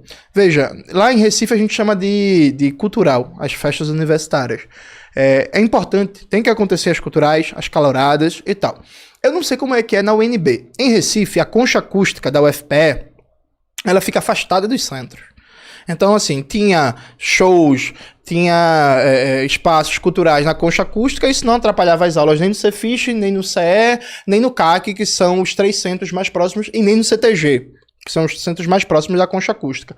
Então tem que ter cultural, tem que ter espaço de diversão, as pessoas vão se divertir também, aquele espaço comunitário para também ter experiências, para além da experiência acadêmica direta de pesquisa, desde que isso não atrapalhe em termos de barulho de som a aula. Se atrapalhar a aula, começa um negócio depois, quando a aula estiver próxima de acabar, ou então faz num espaço, se não tiver um espaço como a concha acústica da UFPE, que evite o barulho atrapalhar a aula. Mas fora isso, 100% a favor de caloradas, de culturais. A universidade é também um espaço de vivência, um espaço de experiência, um espaço de experiência de movimento estudantil, experiência de cultura, experiência de troca de ideias. Eu acho que eu falei isso na conversa com o Padre Fábio, né? Eu nasci e criado numa favela, uma comunidade, a Borborema, quase nunca tinha saído da minha cidade. Quando eu entrei na universidade, eu tive acesso a espaços que eu nunca tinha ido. Por exemplo, eu sou recifense, eu nunca tinha ido no Museu do Brenan. Eu só fui quando eu entrei na universidade. Quem é de Recife conhece o espaço. Dito isto, o Wilker, na questão anterior, citou a CDE. E aí eu vou tentar voltar para um debate, Wilker, importante sobre educação, para a gente debater as coisas de maneira mais concreta. Veja, segundo dados da OCDE, que é a Organização para a Cooperação e Desenvolvimento Econômico, os professores brasileiros são os que mais trabalham e menos recebem, com salários 47% abaixo da média dos países da OCDE. Então, os professores brasileiros trabalham mais e ganham menos. Lembrando que o Wilker não conseguiu explicar como é que ele lidaria com o problema salarial e com o eminente colapso da atração da carreira docente que a gente está vivendo no Brasil. Ainda segundo dados da OCDE, entre 2015 e 2021, o investimento público em educação no Brasil caiu 2,5% e vai na contramão das 48 economias avaliadas pela OCDE. Nos demais países que integram o grupo, os gastos aumentaram em média 2,1% no mesmo período. Então, de 2015 até 2021, o gasto público médio caiu no Brasil em educação 2,5%, e em contramão, na OCDE, cresceu 2,1%. Veja, todos os dados que você pega sobre o gasto público médio geral, sobre investimento em ciência e tecnologia, sobre os repasses para CAPES, repasses para CNPq, todos, o Wilker, caem violentamente a partir de 2015 e chegam na sua pior marca durante o governo Bolsonaro. Aí vem uma pergunta. Você ficou conhecido dizendo que o Bolsonaro era tchutchuca do centrão, vagabundo, corrupto, safado e por aí vai. Agora você virou bolsonarista. Aí eu gostaria de entender, assim, o Bolsonaro, ele institucionalizou o orçamento secreto. com a distribuição de kit robótica Brasil inteiro. A gente já falou aqui, eu falei no caso, né, que a maioria das escolas brasileiras não tem biblioteca, não tem sala de informática, não tem banheiro, não tem climatização. E o Bolsonaro e o Arthur Lira saíram distribuindo kit de robótica na casa dos milhões pelo Brasil inteiro para roubar dinheiro público. Pergunta concreta e objetiva. Agora que você virou bolsonarista, o que você acha do orçamento secreto? O que você acha da distribuição de kits robótica? E o que você acha de hoje todo parlamentar ter direito, em 4 anos de mandato, a 50 milhões em emendas parlamentares? Você acha isso correto? Wilker, 2 minutos para a sua réplica. Como é engraçado ver o Jones fugindo de todas as perguntas, além do HH que você deturpou a realidade. Ai, mas se não acontecer perto das... Acontece no lugar de aula. Você não ouviu a pergunta? Acontece no lugar de aula. Fugiu da questão da pichação para vir falar de governo Bolsonaro como se eu fosse um bolsonarista. De onde que você tirou isso? As minhas críticas que eu tinha lá atrás ao governo Bolsonaro, elas se mantêm, só que o governo Bolsonaro, ele é poder? Ele é governo Bolsonaro hoje? Ou ele é ex-governo Bolsonaro? E o tema aqui é educação. E a minha pergunta era sobre agás, happy hours, festas de favela e pichações, uma cultura universitária que deprecia a universidade. Fica difícil desse jeito, meu amigo. Aí eu vou ter que trabalhar o desenho aqui mesmo para ver se você compreende, inclusive, qual que é o seu momento de fazer pergunta, porque é simplesmente tosco no seu momento de tentar, você deveria responder a minha pergunta, você fugir dela completamente e trazer uma questão que sequer tem a ver com o tema, tentando monopolizar o controle do debate, descumprindo com as regras. Eu tô falando aqui, eu tenho uma pergunta sobre educação e a gente conversou 10 ou 11. E a gente estava na 7ª, agora deve ser 8ª.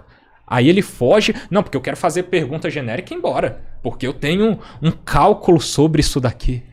Tipo, cara, você não quer debater nada. Você quer ficar de cortezinho pra sua bolha. Felizmente vocês são uma piada. Vocês são minúsculos. Vocês nunca vão ter relevância nenhuma.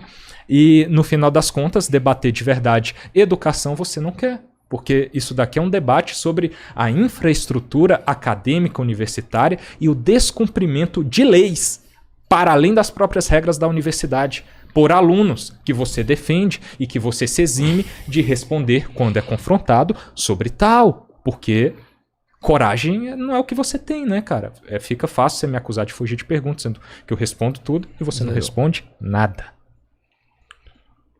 Próxima pergunta sua, Jones. Vamos lá. 3 minutos, 3 né? minutos. 3 para pergunta. Wilker, eu vou falar de um tema que você entende, fuga de cérebros, né? O seu já foi. Veja, o Brasil nos últimos 10 anos perdeu 50 mil mestres e doutores, né? E aí o problema é extremamente grave porque há uma quantidade gigantesca de riqueza social que é gasta pela sociedade para formar um mestre e um doutor. Infelizmente as pessoas não encontram emprego, não encontram a devida valorização e acabam saindo do Brasil. A gente sabe que neste momento existe uma disputa global pela produção da vanguarda tecnológica do mundo entre Estados Unidos e China, né? E que historicamente países como os Estados Unidos nunca produziram a quantidade de mestres, doutores, técnicos e cientistas que eles precisavam. Eles sempre recrutaram esses cérebros por toda a periferia do sistema capitalista. Nesse sentido, eu quero te perguntar, como é que tu vê o problema da fuga de cérebro no Brasil? Como é que tu acha que isso poderia ser resolvido? E considerando que neste momento o Donald Trump está aplicando uma política de perseguição às universidades, que inclusive saiu uma pesquisa recente em que quase 70% dos ouvidos na pesquisa, acadêmicos importantes, consideravam sair dos Estados Unidos por causa da perseguição do Donald Trump ao ambiente acadêmico. Então, vamos imaginar, Wilker, inclusive você não respondeu sobre as emendas parlamentares, diga-se de passagem, mas vamos imaginar que se tu é ministro da Educação ou ministro da Ciência e Tecnologia, né? O que é que tu proporia, por exemplo, frente a essa situação que você tem milhares de cientistas muito bons potencialmente querendo sair dos Estados Unidos? Teria algum programa para tentar repatriar eles, trazer para o Brasil? E, aliás, qual programa, qual política tu apresentaria para trazer esses mais de 50 mil mestres e doutores do Brasil que saíram do país nos últimos 50 anos para, enfim, tentar buscar trabalho, tentar melhorar a sua vida na Europa E por fim, uma questão... O Brasil tem não só um problema de fuga de cérebros, mas tem um problema de hiperconcentração regional de cérebros, né? Então, por exemplo, o número de médicos por 100 mil habitantes na região norte é bestial comparado à região sul. Então, você tem uma concentração muito maior na região sudeste e região sul de médicos, de engenheiros, de fisioterapeutas, de químicos, de físicos, em comparação com a região norte e nordeste. O que tu proporia para enfrentar também essa desigualdade regional de alocação de força de trabalho qualificada no Brasil? 5 minutos, Wilker. Primeiro que isso é uma questão que envolve a individualidade, a pessoalidade de cada um, por óbvio, né? Será que essas pessoas estão saindo daqui por quê? Será que é porque são reais todos esses problemas em relação às universidades que a gente tem aqui?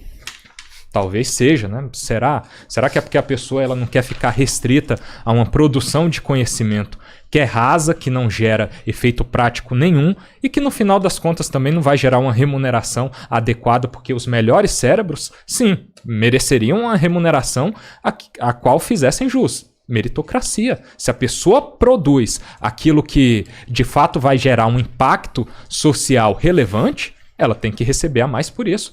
Um professor de economia, que foi um dos poucos imparciais que eu tive, estava até dando uma ideia nesse sentido com a qual eu concordo, que produções acadêmicas que você realiza, que geram impactos reais, que são avaliadas como de relevância, a universidade deveria ter um programa, e ela tem autonomia para isso, inclusive, para remunerar esse professor ou esse produtor dessa produção acadêmica conforme fizesse jus. Só que a questão é, a gente tem uma padronização, uma rigidez nessa capacidade orçamentária e essa distribuição orçamentária, por exemplo, salários fechados. Se o camarada não está produzindo aquilo, não está sendo um bom professor, ele não está produzindo aquilo que se esperaria dele, ele está acomodado na estabilidade do serviço público. Esse cara merece receber o mesmo tanto que um cara que academicamente, docentemente é melhor que ele? Eu acho que não. Ele deveria receber a mais. Só que a gente tem uma política universitária e de forma geral no país, com a estabilidade no serviço público, que não funciona desse jeito. A gente não tem o reconhecimento de quem de fato merece tê-lo por meio de distribuição de recursos para essas pessoas. A gente tem um salário igual para todo mundo. Então o que é que vai fazer com que essa pessoa continue naquele emprego, essa pessoa capacitada que você está dizendo que está envolvida aí na fuga de cérebros? Nada. Ela vai fugir mesmo porque o sistema administrativo público do país não está reconhecendo a sua capacidade acima dos demais. Então, o que eu proporia nesse sentido? Eu proporia essa questão da meritocracia. Se a pessoa ela produz mais, ela tem critérios objetivos que demonstram que ela é mais esforçada, que ela de alguma forma manifesta no campo prático um resultado melhor que os demais, que de certa forma podem estar acomodados, ela mereceria um melhor reconhecimento. Senão eu sou super a favor de que ela não esteja aqui mesmo, de que ela vá ser valorizada onde estão tendo reconhecimento, estão dando o reconhecimento que ela de fato merece. Então é óbvio que é de uma infelicidade muito grande que a gente não tenha as nossas melhores mentes aqui produzindo, tornando o país melhor, mas a gente não pode negar a realidade de uma máquina que ela é muito burocrática, ela é muito inchada, ela não funciona de forma inteligente, ela não racionaliza seus recursos da melhor forma, ela não aloca com reconhecimento, com meritocracia e afins, e a fuga de cérebros é uma consequência disso tudo. E eu não vejo como enxergar isso de outra forma que não essa. Jones, você tem 2 minutos para réplica. Tá. Vamos lá. O Wilker não respondeu sobre a desigualdade de distribuição regional entre força de trabalho qualificada e não deu nenhuma ideia sobre o que fazer frente à ofensiva de Trump contra as universidades para trazer, inclusive, cientistas dos Estados Unidos para cá. O Wilker, chega a ser até fofo. Que é assim... O problema é a burocracia, que a coisa é muito burocrática. Eu proponho a meritocracia. Não dá para ganhar o mesmo salário aquele que é mais produtivo, aquele que é menos produtivo. Mas, Wilker, já existe bolsista de produtividade da CAPES, de acordo com o nível de produtividade da pessoa. Quando você assume um cargo de gerência, por exemplo, na pós-graduação, você ganha um a mais. Quando você está na pós-graduação, quando você não está, tem diferença no salário. Né? Já existem os critérios de produtividade da CAPES do CNPq. Existe um negócio chamado, você pode botar no Google assim, bolsista produtividade, que você ganha a mais no salário de acordo com alguns critérios de produtividade. Que está relacionado à pesquisa, está relacionado à orientação, está relacionado a participar ou não de pós-graduação. Então já existem diferenças salariais de acordo com os níveis de produção na universidade, viu? Veja, tu tá na universidade e tu não sabe disso. Se tu prestasse mais atenção às aulas e a viver o ambiente acadêmico, e veio tá fazendo uma lacradinha, tá fazendo um videozinho patético, você saberia disso. Aliado a isso, esse tipo de coisa... não, tem que valorizar quem produz. Produz o quê, Wilker? Produz o quê? Patente? Sabe como é que registra uma patente? Produzir o quê? Produzir papers? Produzir artigos? Produzir o quê? Livros? Produzir o quê? Número de orientandos? Produzir o quê? Quem faz mais o quê? Quem é melhor professor, melhor pesquisador, melhor como? Fazendo o quê? Veja, tu não faz ideia como é que funciona a universidade. Isso aqui foi maravilhoso. Você não faz ideia como funciona a universidade.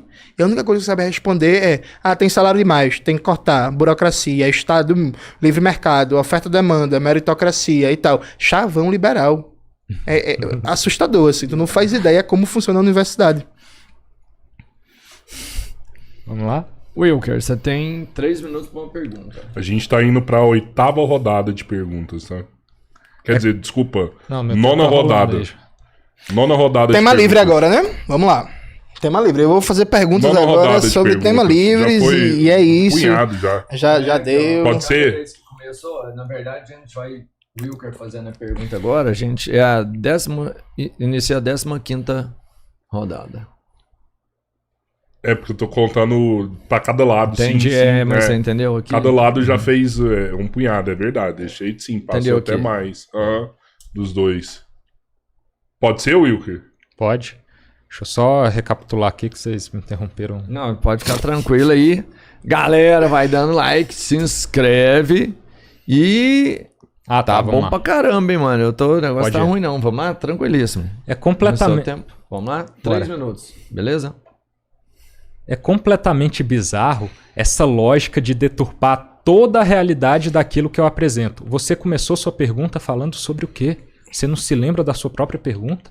Fuga de cérebros, dando sua lacradinha como sempre, inclusive. E aí aqui a gente já vê quem que é o lacrador da história. Que eu sou acusado disso o tempo todo. Eu fiz isso uma vez sequer aqui. Eu faço isso alguma vez sequer na minha trajetória, enquanto web comunista, faz isso o tempo todo. Então essa é a realidade. Mas você falou sobre a fuga de cérebros. O que esse cara produz? Você tratou nesses termos concretos ou você falou sobre fuga de cérebros brilhantes? Os cérebros mais capacitados saem do país, consequentemente, eles produzem algo brilhante. Algo que poderia estar sendo reconhecido aqui e está sendo reconhecido lá fora. Então, essa é a lógica básica que o Jones quer deturpar o tempo todo com sofisma. Mas vamos lá para a pergunta aqui que eu queria, já que está em tema livre, conectar com uma questão recente aí, e está ligada à educação também, que é a sua controvérsia ali em relação à produção acadêmica, ao livro do Thiago Braga, né? Você faz um questionamento sobre a editora dele, como se fosse uma editora que não tem pares para fazer a avaliação da qualidade daquela obra, não é baseada em princípios científicos ali, de avaliação científica para verificar a qualidade. E, ao mesmo tempo, logo na sequência que você faz todo esse questionamento sobre algo formal de forma totalmente abstrata, é abstrato o que você faz nesse vídeo, você fala que vai discutir, vai discorrer agora acerca do autoritarismo com base em um artigo científico que é de uma revista, na verdade, que se chama Crítica Marxista, vinculada ao Instituto de Ciências Humanas da Unicamp, onde a gente sabe que tem um viés claríssimo. Ipsis literis na descrição do próprio site da Universidade Federal de Campinas, quando eles descrevem o que é essa revista aqui. Que ela foi fundada por um grupo de intelectuais socialistas, na maior parte professores de universidades públicas. Como que esse pode ser encarado como um artigo idôneo de uma revista que fez uma avaliação pelos pares corretas ali para a gente discutir o que é totalitarismo nesses termos, e abstratamente você critica uma editora como se ela não fosse capaz de fazer isso só porque ela produz conhecimento para o outro lado? Explica isso para a gente. 2 pesos e 2 medidas. John, 5 Tem minutos. 5 minutos, Ô, gente, eu peço desculpa pra vocês pra tá rindo, é porque é difícil. Gente, Tiago Braga, pra quem não conhece, é um falsificador, né? Um pseudo-historiador. Eu lancei recentemente alguns vídeos mostrando as falsificações dele. Tá subindo agora pras minhas redes o vídeo que eu lancei, Tiago Braga, o falsificador que fugiu ao debate. É um vídeo longo, salvem ele, não dá pra ver agora. Salvem ele pra assistir depois, em que eu mostro as falsificações do Tiago Braga. Aí, o Wilker Leão, ele reclamou que o artigo do Domênico Lossurdo para uma crítica à categoria de totalitarismo tá numa revista chamada Crítica Marxista. Como você pode perceber, Wilker, Domênico Lossurdo não é um nome brasileiro, ele é italiano. Ele era presidente da Associação Internacional Marx Hegel. Ele era professor da Universidade de Urbino, na Itália. Ele era considerado, enquanto vivo, um dos maiores especialistas em Hegel da Europa Ocidental. Intelectual e filósofo renomado internacionalmente, com seu livro publicado em mais de... seus livros, né, no plural, publicado em mais de 25 países. No Brasil, ele era publicado por 4 das mais importantes editoras acadêmicas, inclusive a editora da UFRJ, que é a maior universidade federal do Brasil, publicado pela editora Unesp, que é também uma das mais importantes universidades de São Paulo, além de ser publicado por editoras com vinculação político-partidária. Também foi publicado pela editora Rivan, pela editora Ideias e Letras, pela editora Anitta Garibaldi e pela editora Boitempo, coisa que o Tiago Braga nunca foi, né? Publicado por editoras acadêmicas, porque, enfim, ninguém publica aquilo. Então, veja, sim, existem pensadores que são marxistas, né? O fato dele ser marxista não invalida o artigo dele. Nem diz que tem um viés, porque todo mundo tem um viés, Wilker. Não existe neutralidade na ciência. Presta atenção aqui agora, viu? Você não aprendeu isso na aula, que você ficava atrapalhando, agora que você tem que ficar caladinho, você vai aprender. Não existe neutralidade na ciência. O que existe é rigor científico, rigor teórico, né? Eu posso ser de esquerda, você de direita, isso não diz nada se meu conteúdo é bom e o seu é ruim, se o seu é bom e o meu é ruim. O que vai dizer é a concepção teórico-metodológica que está ali envolvida na pesquisa. É se a pesquisa é boa, se os argumentos estão bem colocados, se a bibliografia foi bem usada, se pesquisou o estado da arte sobre o tema. Então, se eu estou falando sobre totalitarismo, por exemplo, eu preciso consultar os principais autores e autoras sobre o tema. Eu preciso, por exemplo, passar necessariamente pela obra de Hannah Arendt, fazer uma crítica, uma concordância à obra dela. O artigo do Lossurdo é muito bom. Lossurdo era um filósofo, morreu recentemente, uma pena, internacionalmente reconhecido. Inclusive, tem um livro publicado dele no Brasil, Colonialismo e Luta Anticolonial, lançado pela Boitempo Editorial, que foi eu que organizei. Tá subindo esse livro agora nas minhas redes sociais. Então, assim, eu começo a rir, e novamente eu peço desculpas, que eu sei da seriedade do debate, peço desculpas ao público, porque é engraçado, porque tu pensou assim, bala de prata, olha aqui, ó. Ele fala que a editora do Tiago publica não é acadêmica. Veja, eu não tenho problema nenhum com a editora Dialética, é uma editora comercial. Existem. Há no Brasil editoras comerciais, como é o caso da Dialética, e há no Brasil editoras acadêmicas. Na estrutura brasileira, as editoras acadêmicas são ligadas às universidades, né? Então, em cada estado, você tem a produção acadêmica muito centralizado em universidades, ou, por exemplo, no caso de Pernambuco, a Fundage também, que é a Fundação Joaquim Nabuco. Então, o circuito acadêmico no Brasil em Pernambuco é a editora da UFPE, a editora da Rural, a editora da UPE e a Fundage. E você tem também um circuito comercial. Acontece. O problema do Tiago Braga é que ele é um falsificador, ele é um falso historiador e que ele tenta se legitimar a partir de um reconhecimento acadêmico que ele não tem. E até aí, zero problema. Veja, não tem problema não ter reconhecimento acadêmico. Tem vários pensadores importantes da história brasileira que não tiveram, à sua época, reconhecimento acadêmico, como Jacob Gorender e Clóvis Moura. Mas eles eram bons, não é o caso do Tiago Braga. Então, veja, me causou até um certo constrangimento você falar assim, caramba, eu vou pegar ele, eu vou dizer que para ele criticar o Tiago Braga, ele citou um autor marxista que publicou, foi traduzido, viu? O texto original foi publicado em italiano, que traduzia um texto marxista. Agora eu peguei ele. O texto é ruim. Wilker, qual é, vamos lá, eu imagino que você leu o texto. qual é a principal crítica do Domênico Losurdo à categoria totalitarismo? Resume pra gente, por favor, em 1 minutinho, a principal crítica do Domênico Losurdo, no texto que você citou, à categoria de totalitarismo. E não fuja da resposta não, por favor. Jones, quem foge aqui é você e foge o tempo todo de entender o que são as regras. Não é possível que eu vou ter que desenhar mesmo. Você não faz perguntas durante a sua resposta. Isso é muito básico. E a questão aqui não é discutir o mérito da obra X ou da obra Y. É a qualidade, basear a qualidade desse mérito na forma. Na editora que fez a sua avaliação em forma da qualidade daquela obra ou não. É você que faz isso. Você tem 2 pesos e 2 medidas para fazer essa avaliação. O julgamento é com base nisso. Por que a editora Dialética, que deu espaço para ele e, consequentemente, ele não teria o espaço nessa editora, nessa revista aí, nenhuma editora de universidade que não permite, como eu já demonstrei aqui, cansei de demonstrar com base em autonomia administrativa, com base em como funcionam os processos de seleção para você se vincular a uma linha de pesquisa, a capacidade docente de orientação, como que você vai publicar um artigo num segmento que divirja dessa linha de pesquisa por essas editoras? Como? Me explica, não tem como, é impossível.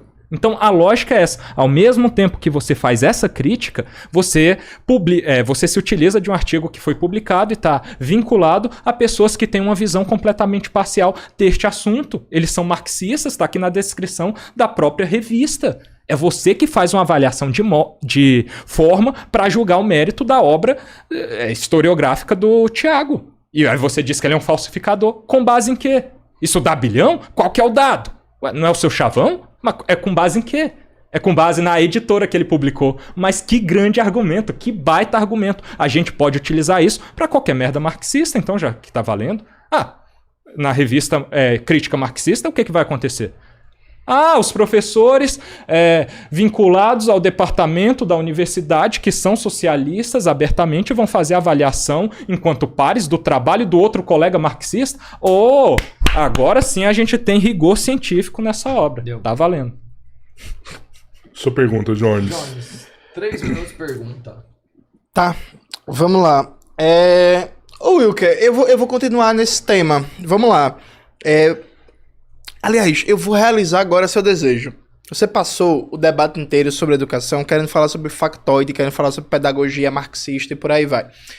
Você não respondeu qual é a principal crítica do Domênico Losurdo à categoria totalitarismo. Perfeito? Tô refazendo a pergunta. Mas eu tenho 3 minutos para fazer a pergunta. Você tem 5 minutos para responder. Eu vou fazer isso aqui só em 1 minuto. Me diz quais são as principais correntes marxistas na pedagogia, né? E por que elas são um problema? E aí, se tu quiser, sei lá, Jones, as principais correntes é muita coisa e tal. Vamos lá. Debate basicamente a pedagogia soviética, Vygotsky, Makarenko, tal. E no Brasil, traz o debate para Paulo Freire e Álvaro Vieira Pinto. Fundamentalmente. E Demerval Saviani também, que é importante, né? Um teórico tá vivo, inclusive, se não me falha a memória. Então, assim, quais são os principais problemas da pedagogia marxista? Quais são suas principais teses, suas principais leituras, seus principais autores? Piaget não é marxista, viu? Só pra você saber. Então, vamos lá. Quem são os principais autores, teses da pedagogia marxista no Brasil, no mundo? E se quiser colocar também na América Latina. Eu vou lhe dar essa oportunidade de você agora fazer uma crítica à pedagogia marxista, à doutrinação marxista nas universidades. Eu quero 5 minutos. É fantástico como o nosso web comunista aqui quer transformar o debate que é sobre educação e dominação a partir de um enviesamento de esquerda do conhecimento em comunismo agora. Em que momento eu me propus a fazer uma crítica complexa do marxismo, que é inclusive a única coisa que você faz da sua vida? Estudar isso daí. Em momento, com todo respeito, não tenho nada contra as pessoas estudarem isso. Qual que é o meu problema dentro da universidade? Deveria ser o problema de todo mundo, inclusive o seu, porque um dia, com a construção que a gente pretende fazer, vai que o jogo vira, né? Ser hegemônico, só um campo de pensamento. Esse é o erro. Eu trabalharei para que isso nunca aconteça, para que se cumpra a Constituição e que haja real pluralidade de ideias dentro da universidade. A própria concepção do termo universidade é que haja uma universidade de conhecimento. Todos os segmentos dos campos diversos do conhecimento possam estar presentes dentro de um ambiente acadêmico. Isso existe hoje? Não existe. Exemplos foram trazidos aqui. É um problema a gente ter um curso de introdução à sociologia que só tem autores de esquerda com temas ligados à esquerda. O problema é esse. O problema é haver tema de esquerda.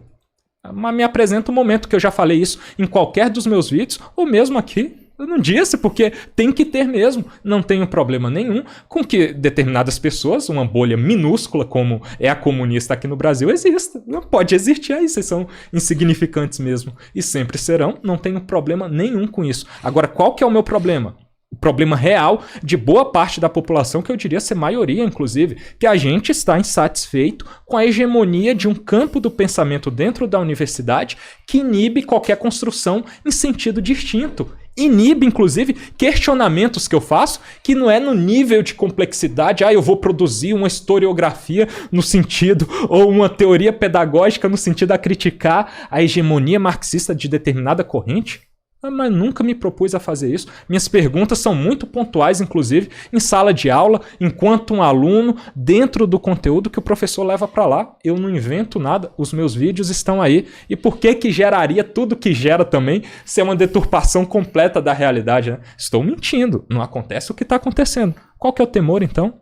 Não há o que temer, né? A aula não está sendo bem dada, os conteúdos não são os conteúdos que têm que estar presentes em sala de aula. Então, qual que é o medo? Por que calá-lo? Por que suspendê-lo? Então, daqui a gente já tira a conclusão básica de que a minha busca nunca foi essa, os meus vídeos provam isso, e o que o Jones quer é sempre deturpar a realidade do que é o debate, do que é a verdade sobre o por trás das câmeras, o na frente das câmeras, quem é extremista, quem não é. A questão é essa. Eu estou o tempo todo tentando ter espaço dentro da universidade, tentando dizer, olha, não há lei alguma que proíba a minha estada dentro da universidade fazendo o que eu faço, que é uma fiscalização que todo cidadão, com base no princípio constitucional da administração pública da publicidade, tem o direito de fazer. As atividades da universidade devem ser transparentes. Não adianta dizer que tem uma democracia burguesa que está manipulando as leis aí para impedir uma movimentação de um grupo oprimido. Não, a lei ela está para todos, todos devemos cumprir ela. Só que o problema que eu disse para vocês aqui de base é o artigo 207 da Constituição. Essa autonomia que permite que um estudante que está se comportando tranquilamente, como qualquer outro estudante, só que está exercendo um direito a mais que é fiscalizar, seja completamente perseguido e aos olhos de muitos passe como se estivesse tudo bem. E muitos até coadunem. Confirmem como se isso tivesse correto mesmo. Tem que acontecer isso. E é o que eu sempre pergunto, mas com base em quê? Com base em que legislação? Por exemplo, nesse meu processo administrativo agora mesmo, eu estou sendo impedido, que o processo já está prestes a terminar, né? Essa fase já passou, de arrolar testemunhas. É um direito absoluto ali, está previsto. Aí a comissão veda, com base em não há pertinência temática.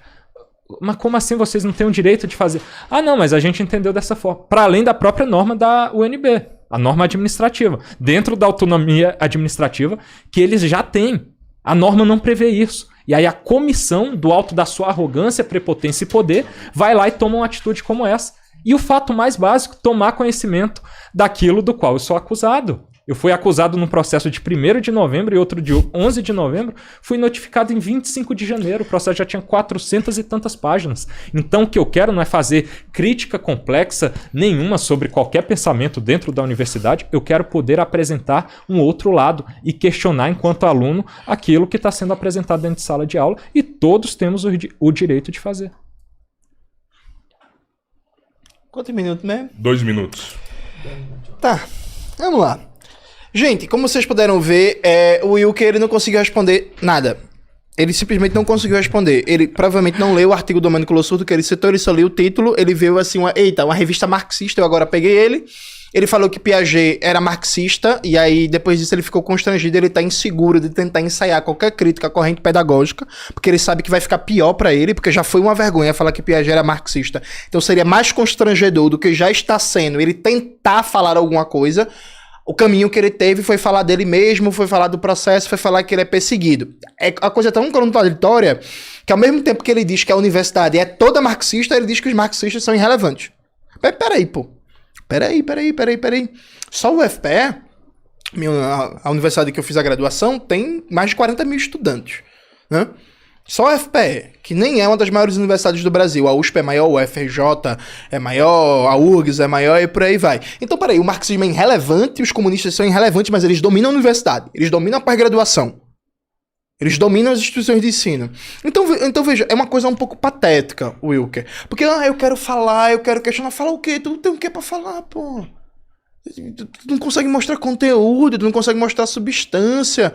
Eu não quero fazer nenhuma crítica complexa. Porque não dá, né, Wilker? Você é muito corajoso, você é muito machão, você é muito valente pra constranger professorinha, pra aperrear professor que passa o dia inteiro trabalhando, pra ficar com o celularzinho gravando, pra ir com segurança, ameaçar. Mas num debate frente a frente, tu tá com cara de choro, tu tá suando, tá um negócio patético. As pessoas estão comentando aqui no chat que tu não responde nada, sabe? Eu te perguntei diretamente, vou falar de mim, vou falar do meu processo. Então, assim, eu acho que isso está sendo muito pedagógico, Will, que é para as pessoas saberem quem é você. E pode ter certeza que uma parte boa dos seus fãs você perdeu hoje, porque até eles estão com vergonha de você. Vai pra outra rodada, Wilker?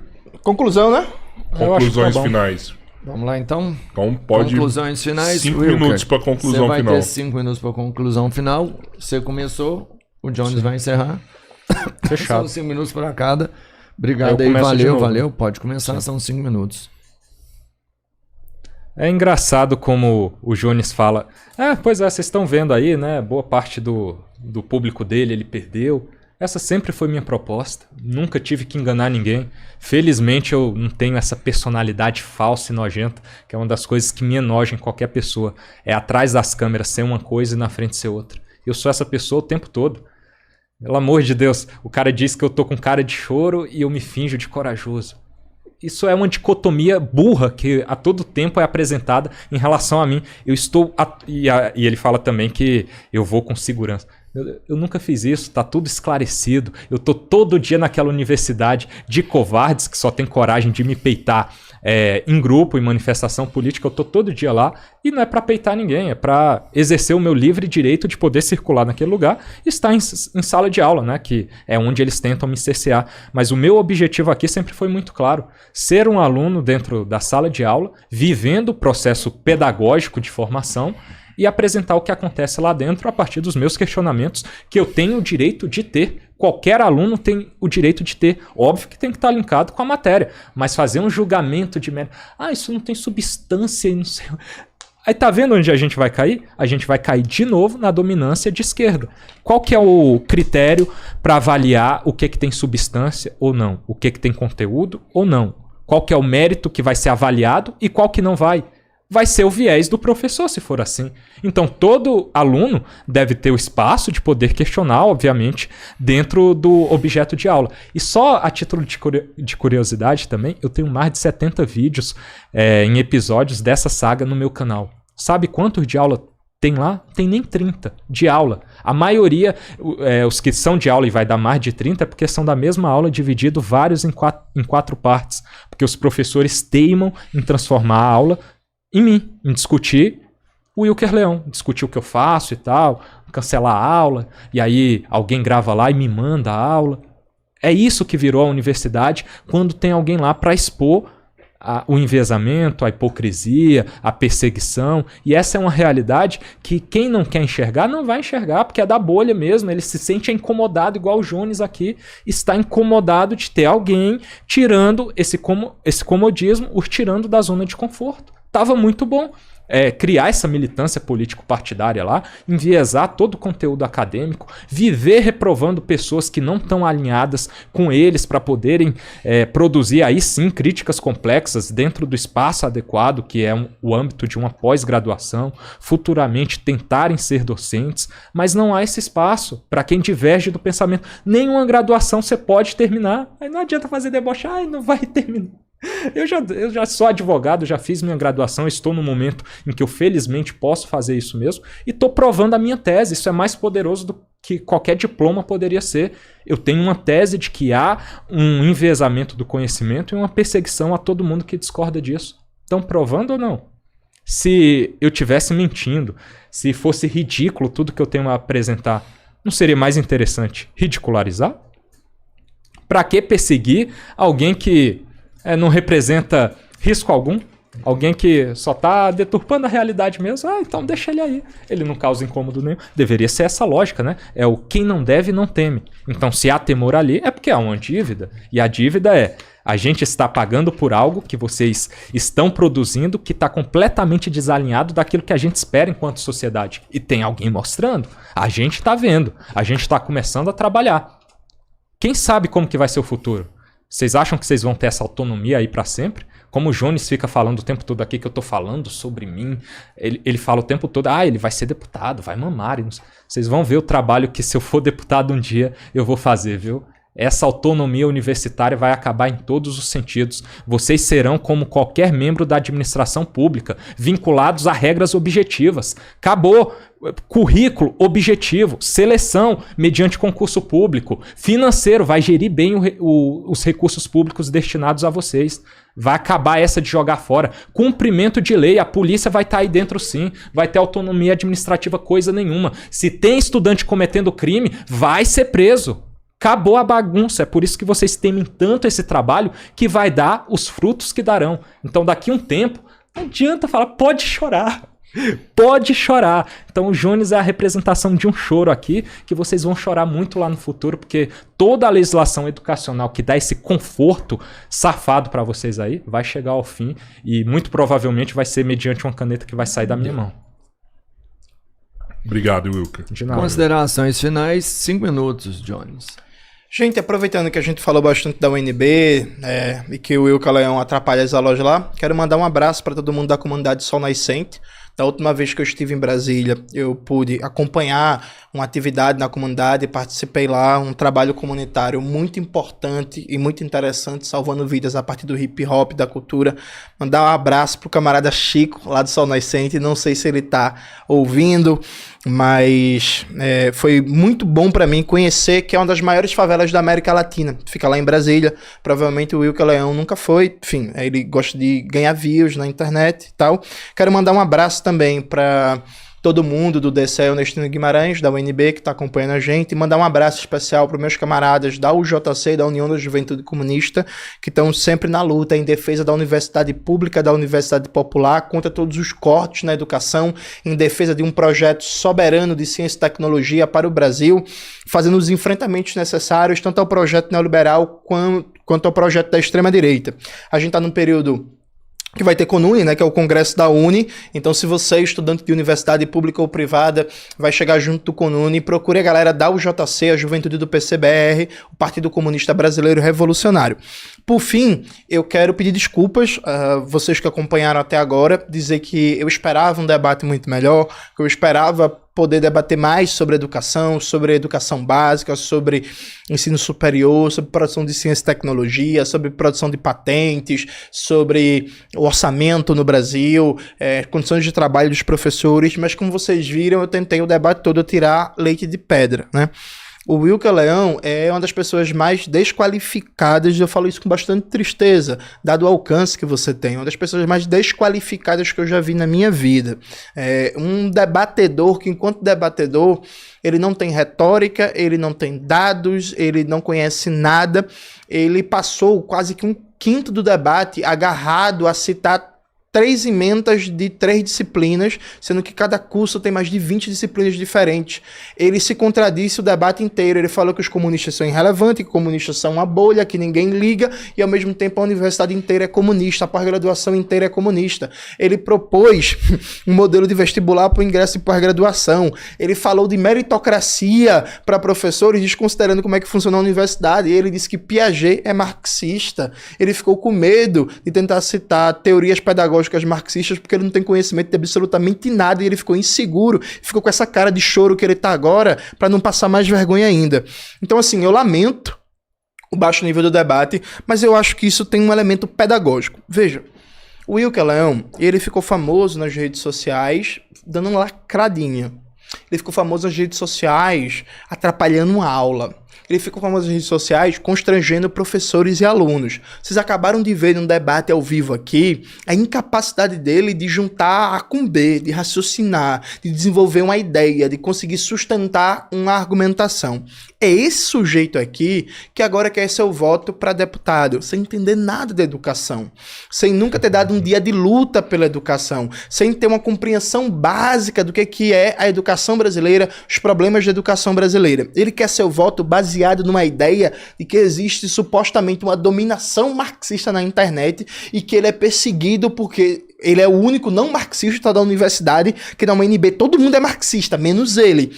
Então ele é perseguido, ele é injustiçado. Eu sei que o Brasil é um país cristão e a gente tem muita sensibilidade para histórias de injustiça e tal, mas veja, não tem nenhuma injustiça aqui não.